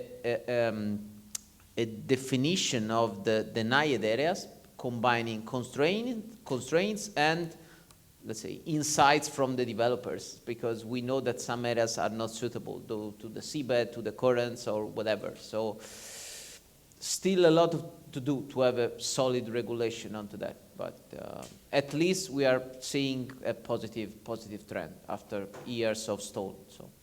Indeed. Before I move on to another topic, and it's just to kind of close up on the auctions, because we hear a lot of insights. I very much agree that sometimes trying to just copy a model from another country might not be the answer. And we also know that northern countries and southern countries have things that predominantly work different. So, for instance, in installing a one-stop shop that we advocate heavily on, you probably know better than me whether it's an efficient way to work in your country or not. So sometimes not all of the things need to be just replicated. However, and this is analyzing trends from all across Europe, right? And what has mainly driven the cost down for offshore wind bottom fixed was the basically auctioning of capacity, large amounts of capacity, let's say 5 megawatt at least and larger. Now there are sites of almost 1 gigawatt being awarded. So for us, the key things, if we say don't reinvent the wheel and take the elements that have worked, are to have technology-specific auction. That would mean that it's only for floating in this case. We say they must be, if possible, centrally developed. This means the government allocates the sites, although that might be something you disagree. The use of a revenue stabilization mechanism, and in fact, the use of contracts for difference, two-sided contracts for difference, like the UK, with the right ceiling, is the best way forward to drive the cost down. And, of course, a robust pre-qualification process, which I would be eager to know whether these 50 applicants for Portugal are going to be able to all submit. I want to add something about the technical stuff that people forget. I mean, there was a big discussion in the news in Portugal about people that are so-called experts saying that floating wind, it's a new technology, you should not go there, we should go to nuclear energy, these kind of discussions. And people forget, I mean, I've worked at Maren in the Netherlands before. The oil and gas do floating big platforms already from the 80s. So it's not a new technology. But the problem is that the floating offshore oil and gas are very profitable. So they can, they have even dynamic positioning. It's like, propellers putting the platform in place because they have a lot of money. The oil makes a lot of money. So the oil and gas industry has the floating technology already from the 80s. We should not reinvent the wheel also. What we have to do is decrease the prices. And another thing is, I think somebody touched standardization. There are a lot of platforms. There are a lot of different designs. And while we don't get to 3 or 4 that are standard, the prices cannot go down. I think it's with everything when we are making stuff, the standardization is what's there. And I think standardization is something we still didn't arrive. Like we see so many different platforms. Maybe on the blades, we are more or less standard, in the blades. There's a lot of different, there's like 2 or 3 different, but on the hydrodynamics, there's no standardization whatsoever. So, and that's, and I think these 2 technical things I want to say. In terms of Portugal, from these 50, there are like maybe 10 that are reliable, well-known companies. All the other ones I saw people that maybe made a company in the day before to, put the pin. Okay. So I think, but it was for the government, it was good to say to the public opinion, look, it's wanted. Everybody wants it. But I don't think it will be 50 in the next round, maybe it will be half of it. Okay, but so from the few elements I listed, do you think there is something missing? Or that would be a good approach for the... I think in Portugal we are very afraid of the environmental impact. Okay. So that's something that's... tourism is very important and people are very aware of we are a beach country, so environmental impact is really very important. So fishermen, environmental impact will be as important as the price. Because otherwise, everybody will complain, and if the public opinion complain, the project is not going ahead in Portugal, The Latins can shout very loud.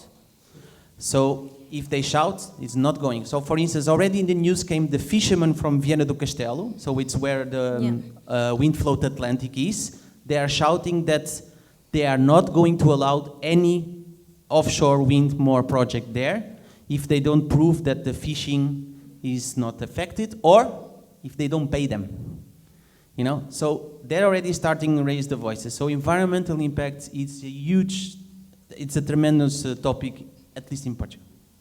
Sorry, if I could add something on this. I'm not sure if this is environmental impact or perceived environmental impact. Because here, I think it's lack of communication, it is a lack of education of people.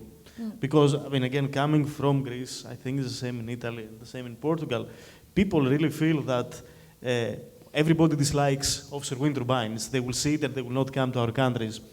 Actually, I do not think that this is the case. But the same goes with fishing.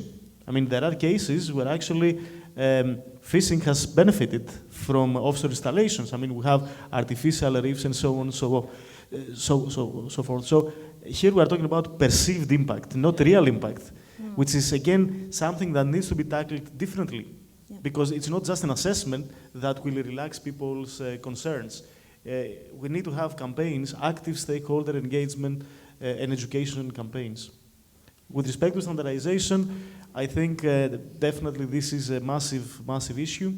If we compare wind energy 40 years back in the early 80s where we were competing, so we're having horizontal axis wind turbines and vertical axis wind turbines, we had 2-bladed, we have 5-bladed, and all of a sudden we say that, okay, the wind turbine is a propeller on a stick. And everybody started developing this, and there was so much synergistic effect that the wind turbine became what it is today.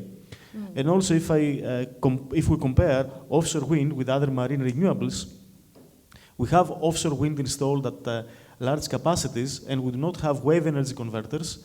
And again, 40, 50 years back, they were equally developed.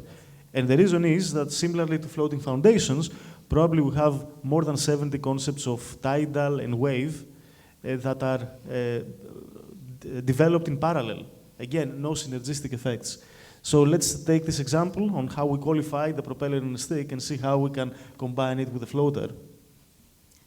Okay, before I ask, I had asked Alessandro for his opinion, but I want now to bring together quickly Navid and Alessandro on a question still related to the standardization, which seems to be a very strong topic and a massive issue. So we have, let's say, in the market, more than 100 100 different designs. And I believe when the first fixed wind farms had to be, let's say, selected on what are we going to do, there were maybe 5 different or 7 options of bottom fixed foundation. Now, of course, there is also the angle of how much can you innovate current design to make it even better, but does that mean it has to be a completely new design, or can we actually learn from everything we've done? Because if we see just as not necessarily the specific designs, but in big terms, we have 4 categories. So we have barge has been tested, semi-soft for a long time, spar as well, and actually the first TLP is now operational in France.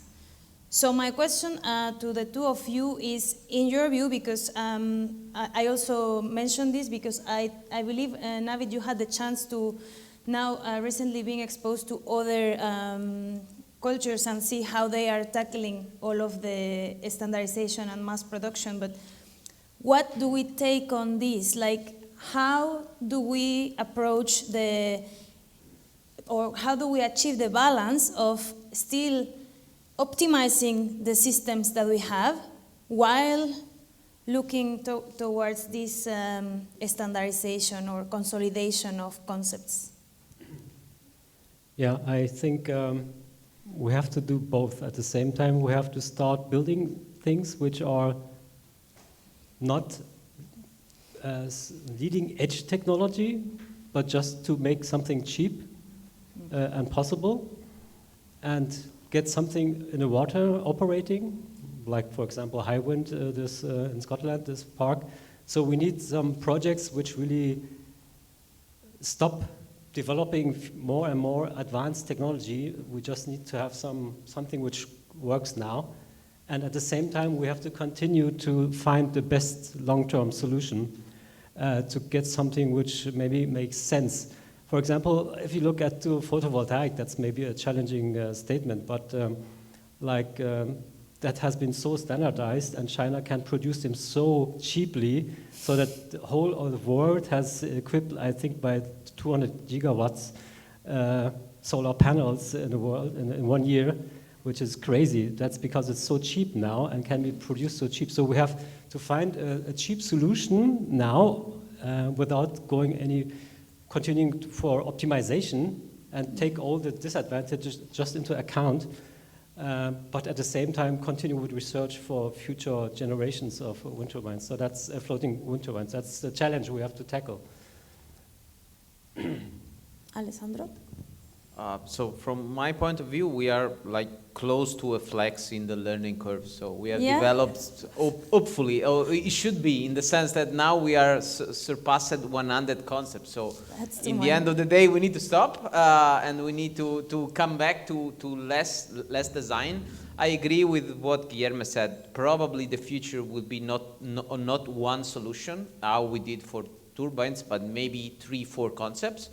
Especially because each concept may have specific advantages. So we know that there are some concepts which are more transparent to waves, some others are less, and they have different manufacturability and costs. So probably there's going to be in the future, so my idea at least, that we will have 3-4 technologies, and depending on the applications, because maybe you need some specific technology in a country because you don't have space in the ports to install the other one, or like the supply chain in that country is more suitable to produce one concept, or the metocean conditions are more suitable to one concept.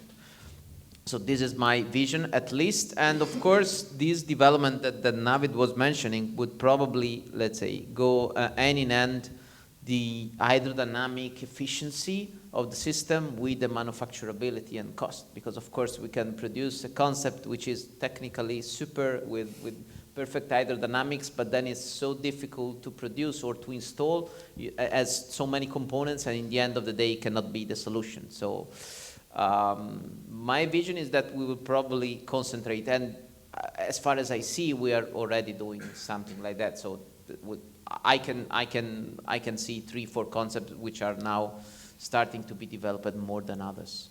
Okay. Well, I also look forward to seeing that it's only 3 or 4 concepts out of 100. Maybe not, but let's say it's my hope at least. Yeah, we need that, let's say that. Andreas, let me ask you, since you have been following the offshore sector for so long, and you also mentioned before when you gave the example of the UK raising the next round ceilings, and you mentioned as well that developers and the whole sector is asking for stability and visibility. So do you think all of this discussion about, okay, so many floaters, which should be the foundation, etc., is it kind of giving a perception that we are still kind of in diapers technology because they cannot even agree on themselves? Or in your view, how is the story of floating wind comparing to the, let's say, all of the risk that was taken when we had to just go for offshore wind in the first place? Thank you. Well, I'm certainly listening and learning here. I wrote my first article about offshore wind, I think, back in 2008, about fixed bottom offshore wind. I could not get hold of one person who was optimistic about offshore wind. So the article in the end was very pessimistic about something that may or may not happen in 2040. I think if we stop and look back, fixed bottom, yes, there are problems now, as we all know, but it has come a long way, and perhaps a bit further than some people had thought, at least back then.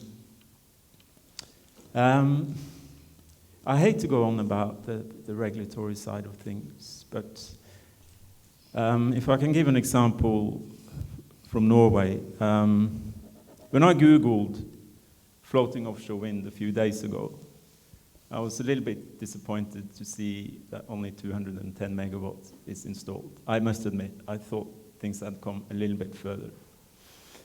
And I think half of that is the Hywind Tampen project.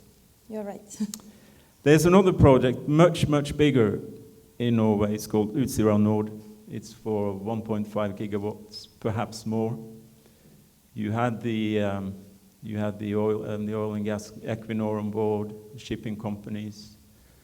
The auction is delayed.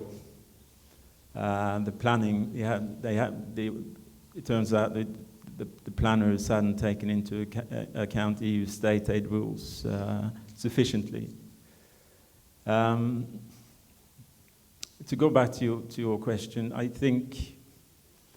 mean, if we compare it with solar power, look how, I mean, all of a sudden solar power was just there. Standardization, yes. Interest among the public, yes. I'm sure it will happen to, I'm sure it will happen to floating wind as well once the regulatory framework is set. Well, luckily, we hope that the floating sector is not taken from Europe like the solar sector. So this is something that the Net Zero Industry Act is looking at. I will not go there yet because I wanted to first quickly come back to the topic of, I agree with you, Andreas, it is a bit disappointing to say that we are leading, and we are leading with 210 megawatts. It feels, yeah. So can I add one very short comment to this? Yes, please. I think what you mentioned is extremely important about retaining this technology in Europe. And actually, I think that the world has changed over the last, I don't know, 6, 7, 8 years, and globalization has changed. So now it is not that easy to get an idea, take it to China, reduce the cost, and bring it back for many, many reasons. And what we see is also a trend that will potentially reduce the dependence of European manufacturers from countries outside Europe. And this is something that we have seen with power electronics, we have seen it with applications and components that rely on, let's say, this type of imported materials.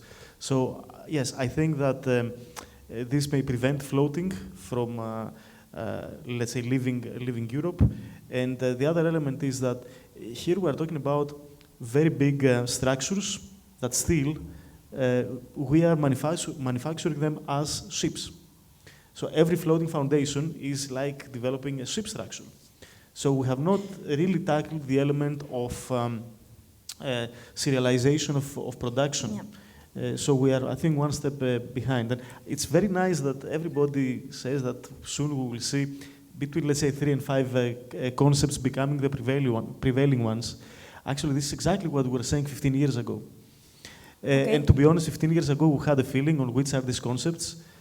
Today, I think the same concepts are the ones that are prevailing, but we need to think synergistically. Of course. So it will be mainly when we have, for example, Utsiran or a very large project selecting a foundation that this will become exactly more consolidated, right? But you, and thank you, Atanas, because you made a perfect connection to the question I wanted to bring now to the floor. I mean, foundation actually, so because the cost of a project, even though wind energy has some of the similar components, starting by the turbine, but the cost breakdown, if you see an onshore wind farm, a fixed wind farm, and a floating wind farm, it is actually different. And for floating, that means that at the moment, and this is of course due to the lack of standardization and mass production, but at the moment, foundation represents about 23% of the cost of a project. And then if we add up on top of this the moorings and the floating specific elements, it comes to at least 1/3 of all of the project cost. Now, we don't have at the moment this supply chain, which is also has been mentioned before. So the question is, how can Europe develop and maintain the strong supply chain for these elements that are 1/3 of the cost of a project? So one of the things in a supply chain, and I've seen, and it's something related with technological developments, is that, for instance, everybody can do concrete. Everybody can do walls, you know. Metallomechanics, so big structures like ships, there are very few countries in Europe that still do ships, you know. So one of the trends that we have seen, also to make the prices low, to make the productions locally, is to go to new materials, and one of them is concrete. So for the floater, we're speaking about the floater. Okay. So I've seen things that hydrodynamic, we should check what's the behavior, but for instance for noise it's even better because it absorbs the noise of the structure instead of the metallic, so it's much less noise. You can use salty water to make green concrete, as they're calling. So we should look also onto the aspects of, I think, related with what you are saying, not building a ship, because you don't make a ship of concrete, but of using different materials. And that you will see a trend for doing things locally. I will not say 3D printing a platform, but doing locally, because it will decrease also the cost, decrease the carbon footprint. So we should look into the new materials. And on the floater, I think that getting out of the metallomechanic production, it's a must. Okay, Athanasius, Navid, or Alessandro, I will be eager to hear if you agree on that concrete is the way to go for floating. Well, it's one way. It is one way, because I think what Guillermo said, that you have concrete in so many countries in the world, it's important. But the comment I will make, and again, we're in a university, and today we're celebrating a very big research project, is that maybe we need to change our thinking a bit. And here we are following a bottom-up approach. So we have a unit, and we are thinking, how can we produce 100 or 1,000 units? But actually the situation at the moment is that even if we consider onshore wind, fixed bottom offshore wind, and floating, if we continue to do what we are doing today, it's not enough. It is not enough to meet our targets. So maybe the discussion should be reversed. Where do we need to go? How many turbines we need? And how can we make it happen? And if I could use a parallel from a different industry, let's talk a bit about electric vehicles. So Toyota, they had Prius. For many years, okay, there was this interesting looking car, but it was just that. And how did we have a shift? There was a crazy American who did Tesla. And the guy was not doing incremental steps, he did something very disruptively. What exactly do I need? I need the car that looks like this. I will not produce a new model every 3 years. And what do I need to do in order to make it? I need to go full industrialization. I need to have a gigafactory. A factory that could produce everything and rely much less in external vendors. And maybe this is where wind should go at the moment. So instead of thinking bottom up, let's think top down. What do we need to achieve in the next 20 years? You can ask Elon Musk if he wants to enter. I don't speak to Elon Musk. Okay, Alessandro, I think you had a comment? I agree with Athanasios' vision. It's complicated because, of course, the competing interests will arise in the sense that, for example, so me and Athanasios come from two of those countries we still produce ships and a lot of tradition of iron industry. So for these countries, producing a lot of floaters could be also a chance to reconvert our industry. So from the one end, this is very positive. So as like reconverting sectors which are like going down for years and years. On the other hand, I agree that we should think synergically as a country for one time instead of being a group of countries. We should think about like Europe and to select the best actions to promote the technology as exactly. So we need to let's say, combine the different requirements, but I agree that we should really focus on our target because we are running probably too slow to meet it for the moment. That is true, but I think it's also, it's not that, let's say, Vestas or Siemens, GE are not willing to make a gigafactory of turbines. I think it's more like there is not that amount of demand at the moment for them to make that gigafactory. So it is a problem of like an egg and chicken that you don't have the auctions awarded and the developers asking for these turbines yet. But there was also not a lot of demand for electric cars when Elon Musk did that stuff. So you have to have vision, I think. And so what he's saying is a good idea, Airbus, but Airbus was an example of against Boeing. So we had to have an American company in order to do Airbus. So we didn't start with Airbus. So maybe it's with China, I don't know, but I think what he said, an Airbus for floating wind, that's something I never thought about. So some parts are made in Germany, some parts are made in Spain, others in the UK, right? That's what happens in the aerospace world. Correct. But not in the naval world. It doesn't happen very often, to be honest. Correct, but even if we have a globalized, which we have a globalized supply chain, and this is what I have mentioned before. At the moment, now the Net Zero Industry Act, we saw the presentation before, so there are different provisions. The one that was put forward in March says that Europe must have 40% of the, or must be able to produce 40% of the needs that have to be installed with Europe, yeah, with European technology. And now there are the negotiations happening at the moment, and now it has been said differently, whether it is 50% of the value of the components. If I just look at floating, if this will be passed right now, I already mentioned that foundation is almost a third, and if we don't have the place to make the foundations and we rig them, we are close to already not meeting that threshold. So that's why I pose the question. It's not that I don't agree that we need a globalized supply chain, but it has to be critical on selecting the elements that have to be brought together. I would like to start closing up. I'm mindful of time, and we also we're going to take some questions from the audience. They all still look like they are staying with us, so thank you for that. So now, considering the diverse of our panelists and going back a bit to the challenges, but also how can further research help on these subjects, and also where is really that we need new research, because we can continue. I mean, I'm extremely glad to see that Floatech is going to have a continuation, also with a broader scope on seeing the environmental and other factors that perhaps have not been taken into account yet. But so basically my question is, so the ETIP Wind, which is the technology and innovation platform representing the wind energy sector, is going to, it's about to publish its strategic research and innovation agenda. This, what it means is that we have listed, after talking to many experts, CTOs of the companies, what are the things that should be funded in the next Horizon Europe, in short. And for floating, we found the following as the key 4.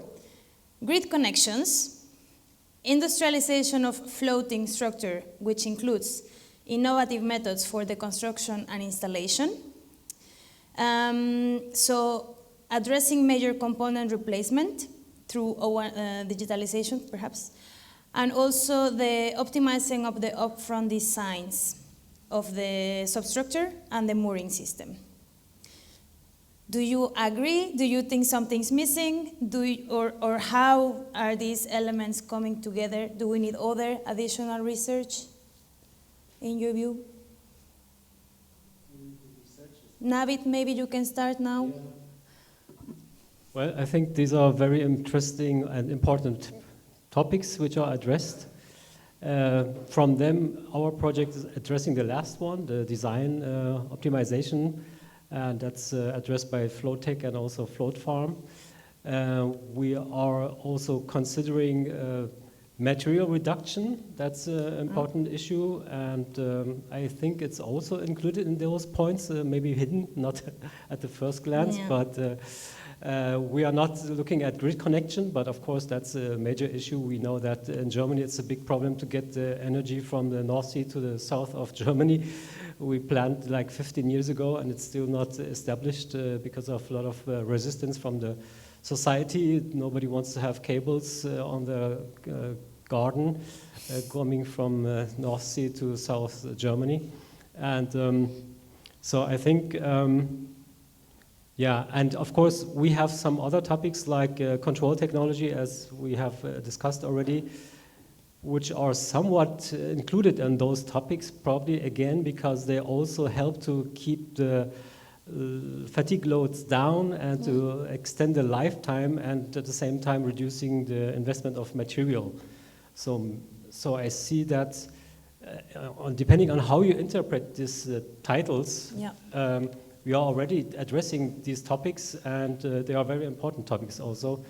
Maybe one remark to your question from before regarding the supply chain. I think it's very challenging for Europe to provide all these material, and I really don't know if our European industry is strong enough to really provide 40% of all the, if we want to have 30 or 40 gigawatts of increment of wind energy.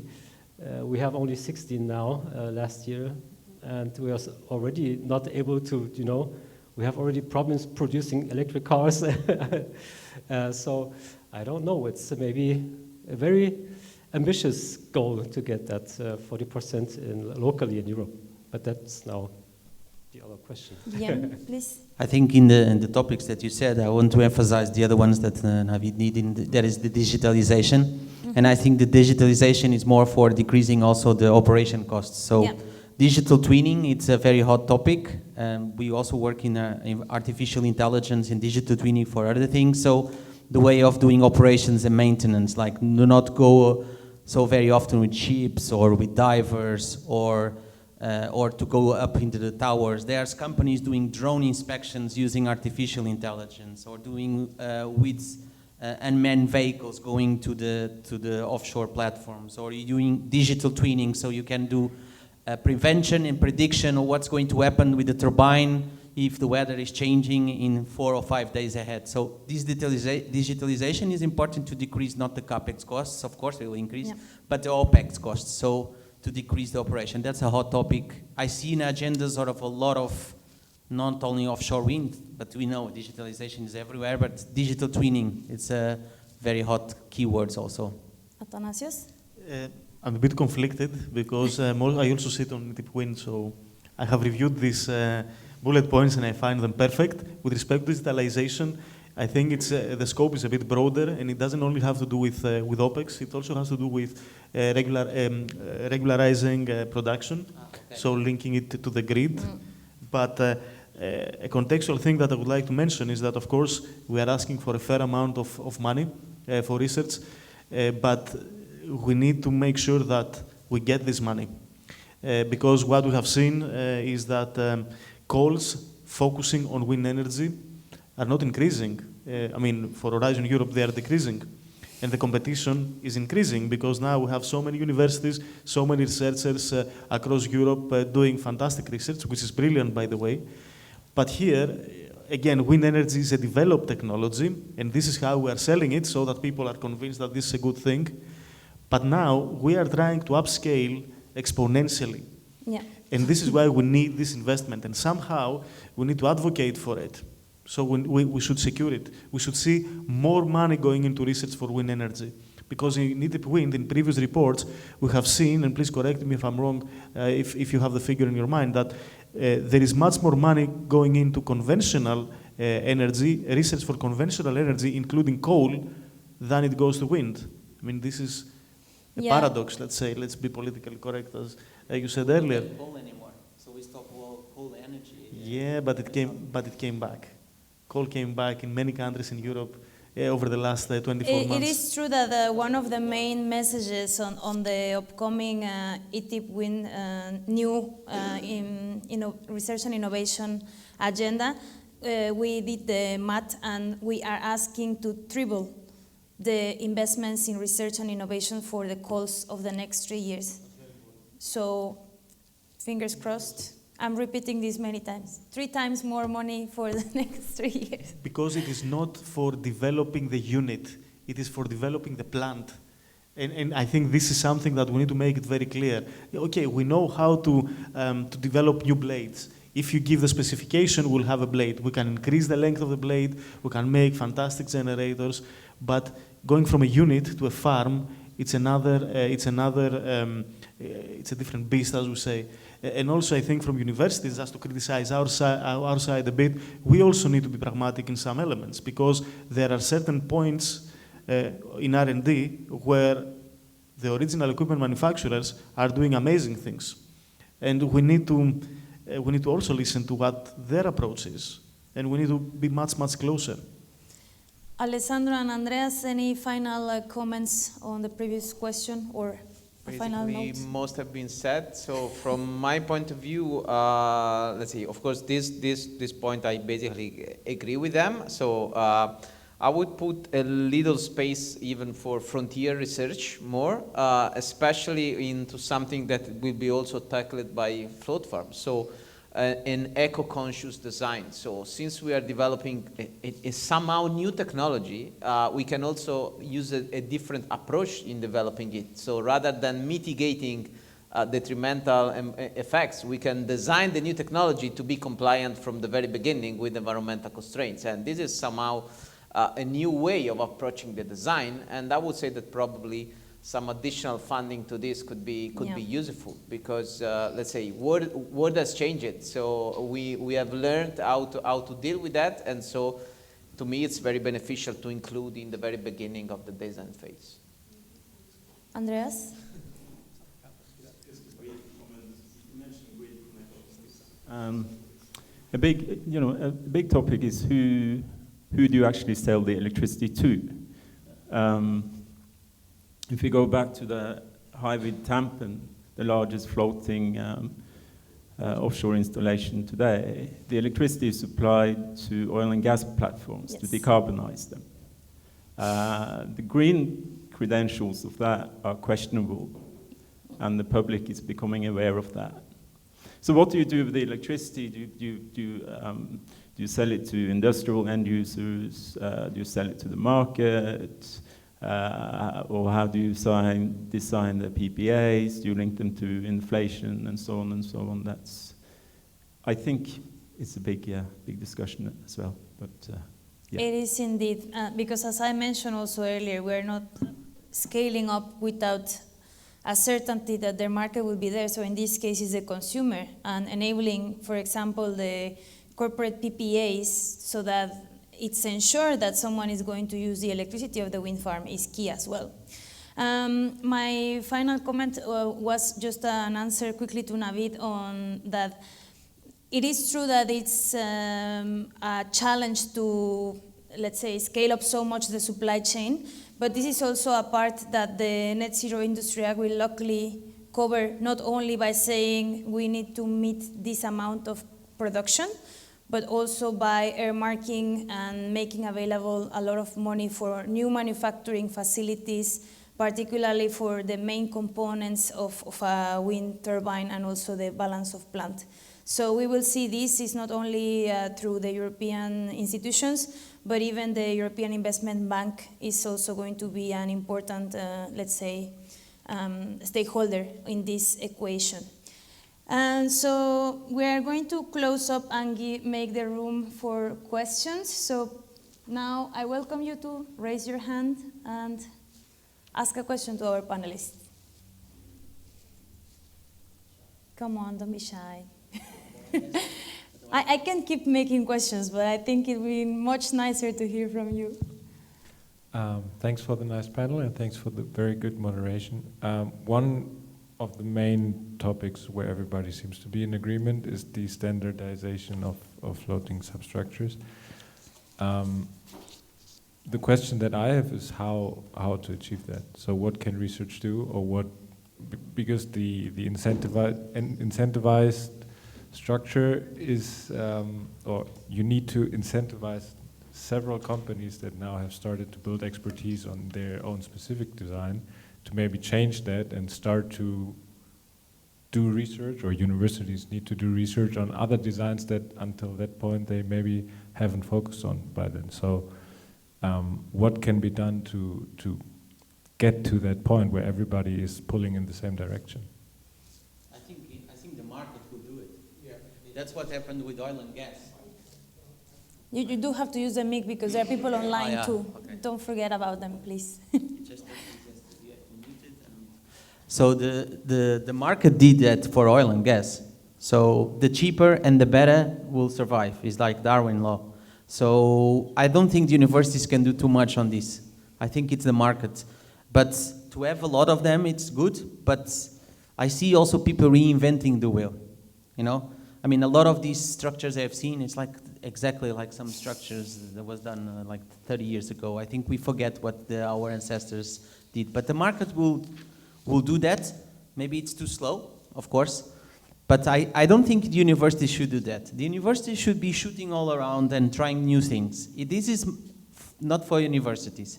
That's for the industries to choose the right ones that make money and are cheaper. I don't know if somebody else is saying. Any other reaction? But still, I think that whenever possible, we could be a bit more directive. Because otherwise, we will keep on working in parallel. Because here, even if we choose 4, let's say, out of the 5 best concepts, and we start focusing on them, we will achieve to make them better, to optimize them. I mean, if we had 20 years of research in vertical axial turbine, I'm pretty sure that this would be much better than it was 40 years ago. But we took an executive decision that this is the only way of going ahead. So I think it is a bit of both. I mean, and again, from research councils, maybe we should be split into the blue sky concepts, the concepts that are very low TRL, and focus.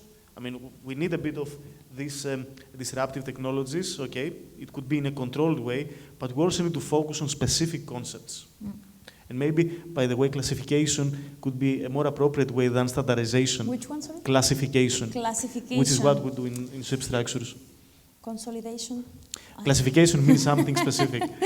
Okay, perfect. Any other question in the room? Yes? Please introduce yourself. Yeah, my name is Francesco Papi from the University of Florence.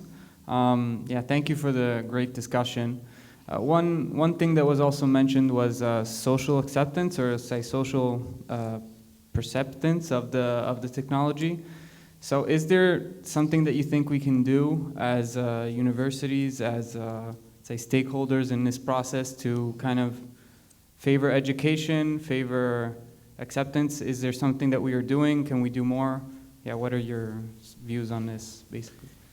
sorry if I could start again wearing my other hat as leading the activities of the European Academy of Wind Energy. Social acceptance is proportional to education. And within the Academy, we are doing a fair amount of initiatives. We are trying to train people even before they turn 10 years old, because this will make a very, very big difference. And we see that countries who favor education from very young ages, from a very young age compared to others who do not prioritize this in the curriculum, there is a very big difference in social acceptance. So this is why earlier I talked about perceived impact and actual impact. And the perception of people, especially in social impact, is extremely important, because people do not accept something that they don't know, something that they are not confident about. And this is why we are in a university, and we should advocate about education related to climate change and climate change solutions across all disciplines, not just in engineering. Navid, you wanted to make a comment? Yeah, so as university, of course, we are also responsible for educating students, new engineers for future wind turbine designs. And at our university, we have at the bachelor's level lectures on basic wind energy, and there are about 150 students participating. And I have, together with Robert, also a lecture on design and simulation of wind turbines using QBLADE, and we have some of the students also participating in this room now. So I think that's an important contribution to connect young people and future engineers to ongoing research approaches also, and to put them into to give them capacities to really design also wind turbines, and to see how nice the task and challenging engineering topic this is. So I think we're doing there a good job, and of course it could be more. But yeah, there are also other topics like electrical cars, vehicles, which are also very attractive.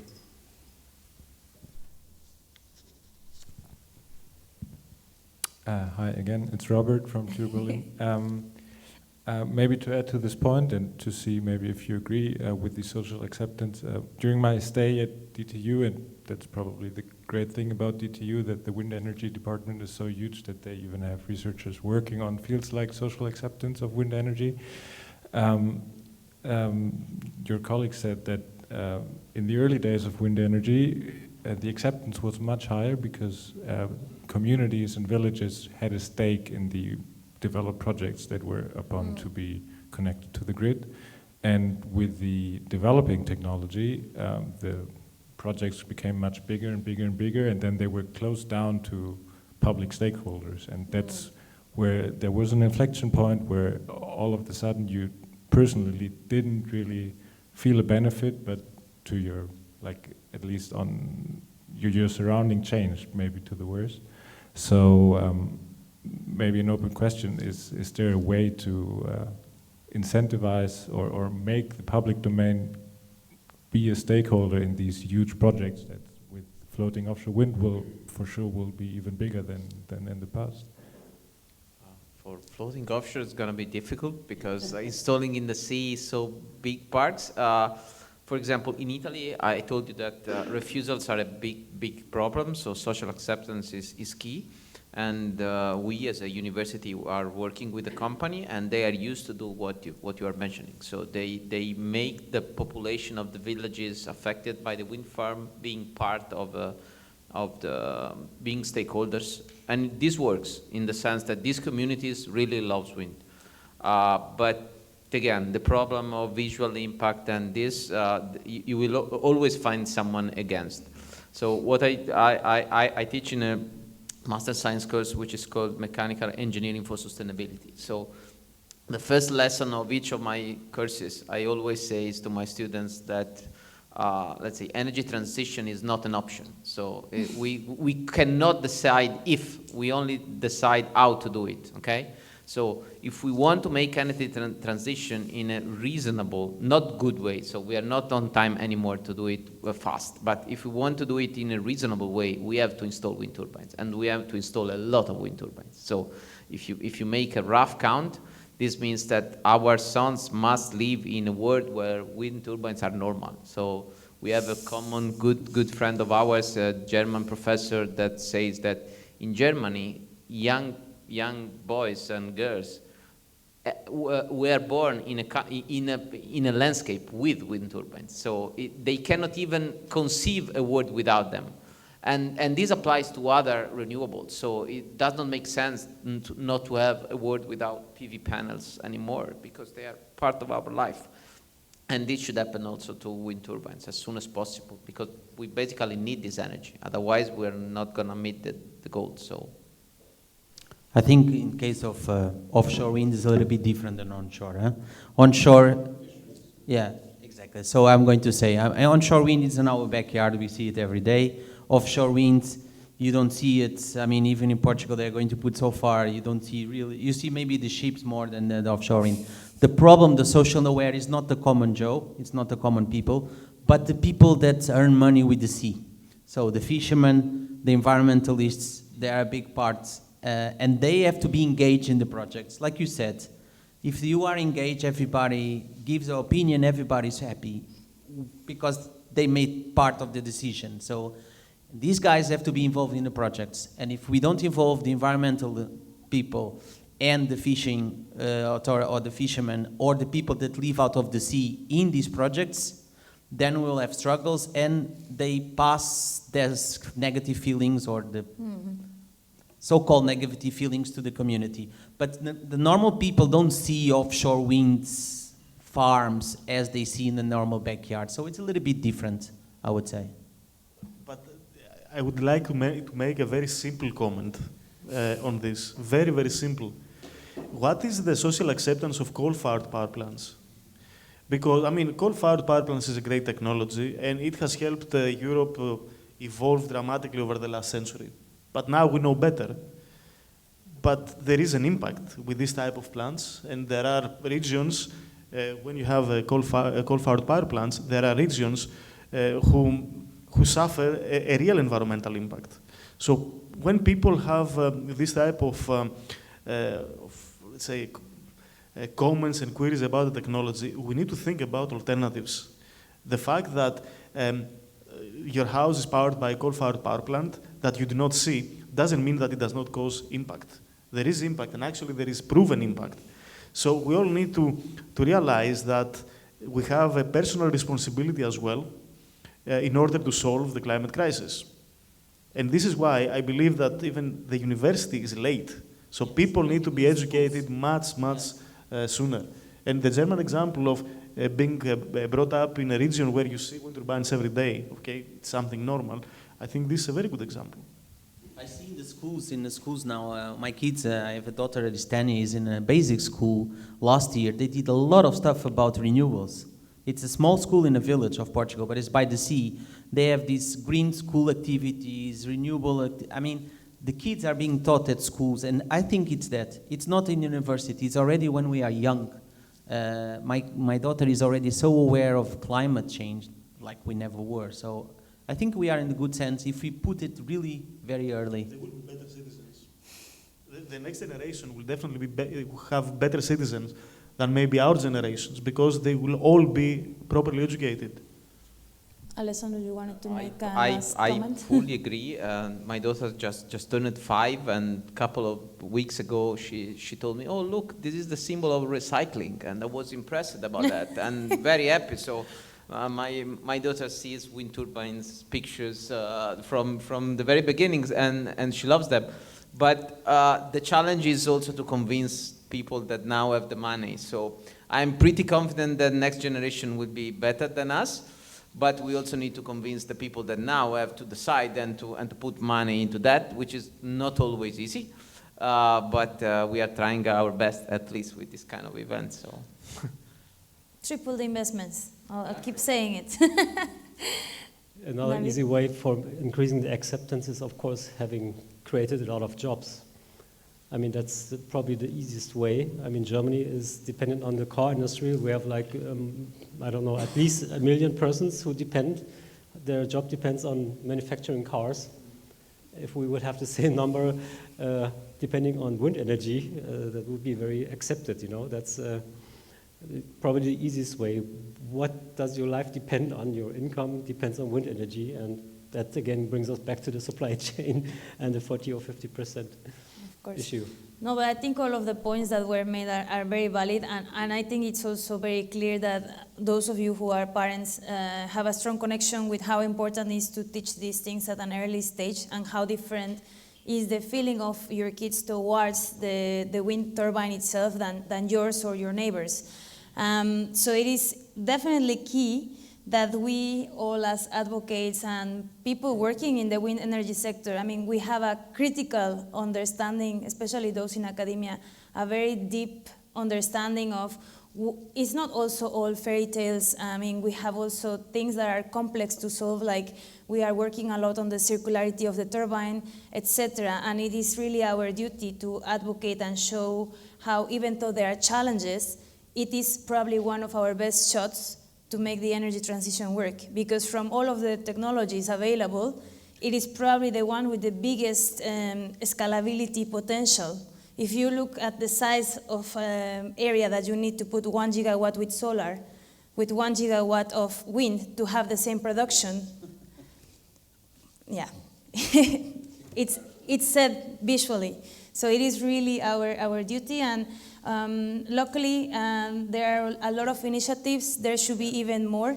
I'll just mention briefly, if you are not aware, because in the previous presentation about gender perspective, there was the mentioning of the MATES or MATES project that was mapping in the past all of the skills shortages.